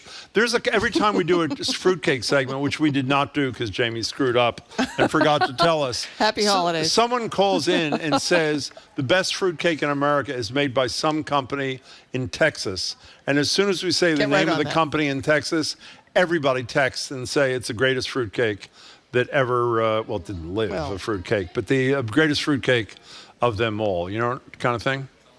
He's looking it up. Well, you can keep talking while he's looking. That's the way it works on a talk show, You keep saying something, I say something. I got it, and we see how it goes from there. 877-3, Collin Street Bakery? Is that ring a bell? That can't be true. I don't think that's Collin? Does anybody know? How many people who are here at the library, if I made you a fruitcake and I gave it to you next Christmas, one woman in the back, how many people would be happy with it? Okay, that's about 10. How many of you are lying? All of you. That's unfortunate. No, it's nice to get the cook. You got to get something else with it, though, Jim. I don't think so. You're going to say, look, I spent like every week in here rumming this up for you, and Did you get any? I'm trying to think. Did you get any handmade? Paul, who we talked to a minute ago, is a really generous guy. Brought some beautiful handmade things and some great food. I have not, but I'm also, it's funny. This is also a question for other folks. I'm at the point in my life where all of my peers are retiring and downsizing and moving. At NBC 10? No, not those colleagues. My peers, my my friends. Okay, my friends are all like, well, we're downsizing, so I don't want to give them anything that is going to end up on the yard sale table. We'll give them something they can eat, like a fruitcake. By the way, Collins Street Bakery. It's in Corsicana, Texas. Look at that. Since 1896. You can't put that up on the screen this late, can you? We're going to put up, it's not that great looking because the things that people hate, the candied cherries. What are the green things, by the way? I have no idea. Are there what those cherries are too? called. Candied green cherries really ruin the whole kind of thing. Wilson Farm in Lexington, according to another poster, also makes a very good fruit Wilson cake. Farm has great stuff Yep, out they're very good out there. Sarah in a car, you're next on Boston Public Radio. What's your deal? Hi, thanks for taking my call. Thank you. My husband and I used to be private chefs for a very wealthy gentleman in Southbridge, and we actually made a fruitcake. And how'd that go? Our first year working for him. How'd it go? It went really well. It wasn't 6 months ahead of time. I think it was about 3 weeks or so. We did soak it in rum. It was really expensive to make because of all of the candied fruits. They were really expensive to buy, but it tasted really, really good. And now my husband, every single year, orders 2 cakes from Collins Street Bakery. Oh, it is Collins Street. For Thanksgiving and one for Christmas. And they're gone by Easter. And how great is this? I mispronounced it. Collins Street. How great are the Collins Street cakes? They are really, really good. They're dense. They're really filling. I like dense. It's one of those foods that people who hike the Appalachian Trail like to bring with them. Really? Because it just has a lot of calories. But it's heavy. Yeah, it's heavy, right? It's like a junior's cheesecake. Heavy, but so, Sarah, how'd the old rich guy like the fruitcake? Oh, he loved it. He did? Oh, he loved it. Yeah, Okay. Because I think it's because of the rum, Jim. Yeah, that'll do it. That'll do it even. That's right. Even Put if you don't enough like candied in, it doesn't fruit. bake off. So Sarah, you're good, enjoy the you know? holiday. Thank you very much. We have time for one more, and they're going to have like 30 seconds. Can we take one more fruitcake call back there in Brighton since you're in charge there? Maybe not. We'll see if we can. Maybe we can't. Sarah and her husband made a fruitcake. Collins Street Bakery since 1896 in Corsicana, Texas. Carol in Manchester, you have 30 seconds. Take them. Hi. Okay, hi. I'm going to tell you right now, I love fruitcake. Yeah. By mixed peel, and you want to use brandy, and Yeah. you don't have to make it 6 months before. Okay. A couple will do. Okay. It's plum pudding. If you want to make Christmas pudding, you do Ooh. that 6 months early. Okay. But anyway, they're delish. I love it. Perfect. Merry Christmas to you all. And Merry Christmas to you all and to all a good night. Thank you, Carol, Well, very I look much for your forward call. till next year when I get my fruitcake from you, and I will remind you in September. Well, she instead said of I don't June. have to do it Yes. 6 months in Yes. advance. So it's an we're done. We're Yes. actually done for the year. Isn't Not that exciting? the great of. And Sue, you were fabulous Thanks as for always. having And really me. thank you, Sue O'Connell, for being Thank you, with us. thank you. Tune in Monday for a special Christmas edition of Boston Public Radio. Some of our favorite conversations from last year, including, listen to this rundown, Chef Jacques Pepin. These are all recent, actually. Legendary James Taylor, comedian Chelsea Handler, and historian Heather Cox Richardson, and much more. Our crew is Zoe Matthews, Aidan Connolly, Nicole Garcia, Hannah Loss. Our engineer is John the Claw Parker. Bill Piacitelli is on the board today. Our executive producer is the great Jamie Bologna. Special thanks to the BPL team, Matty Geyer and Matthew Glover. I also want to thank everybody at the Newsfeed Cafe this year. Karen and her team are spectacular. Not only is the food wonderful, they're incredibly warm and wonderful people. I want to thank David Leonard, the president of the library. He and his staff have been really generous to us. We love this studio. We really love being here. And most importantly, thanking all of you for being so good to Marjorie and me and people who fill in like Sue and Jared and Andrea and other people we're really lucky to have as guests on the show. So thank you all. Stay tuned. 89.7 at 2 o'clock, as you know, the Culture Show's Week in Review with the threesome. You are Sue O'Connell. This is when you say, I'm Sue O'Connell. I'm Sue O'Connell. And I say, I am Jim Browdy, because I am. You are. Marjorie, if you're listening, we miss you. Have a wonderful Christmas. Have a wonderful Christmas to all of you. Thank you for coming. See you in the new year.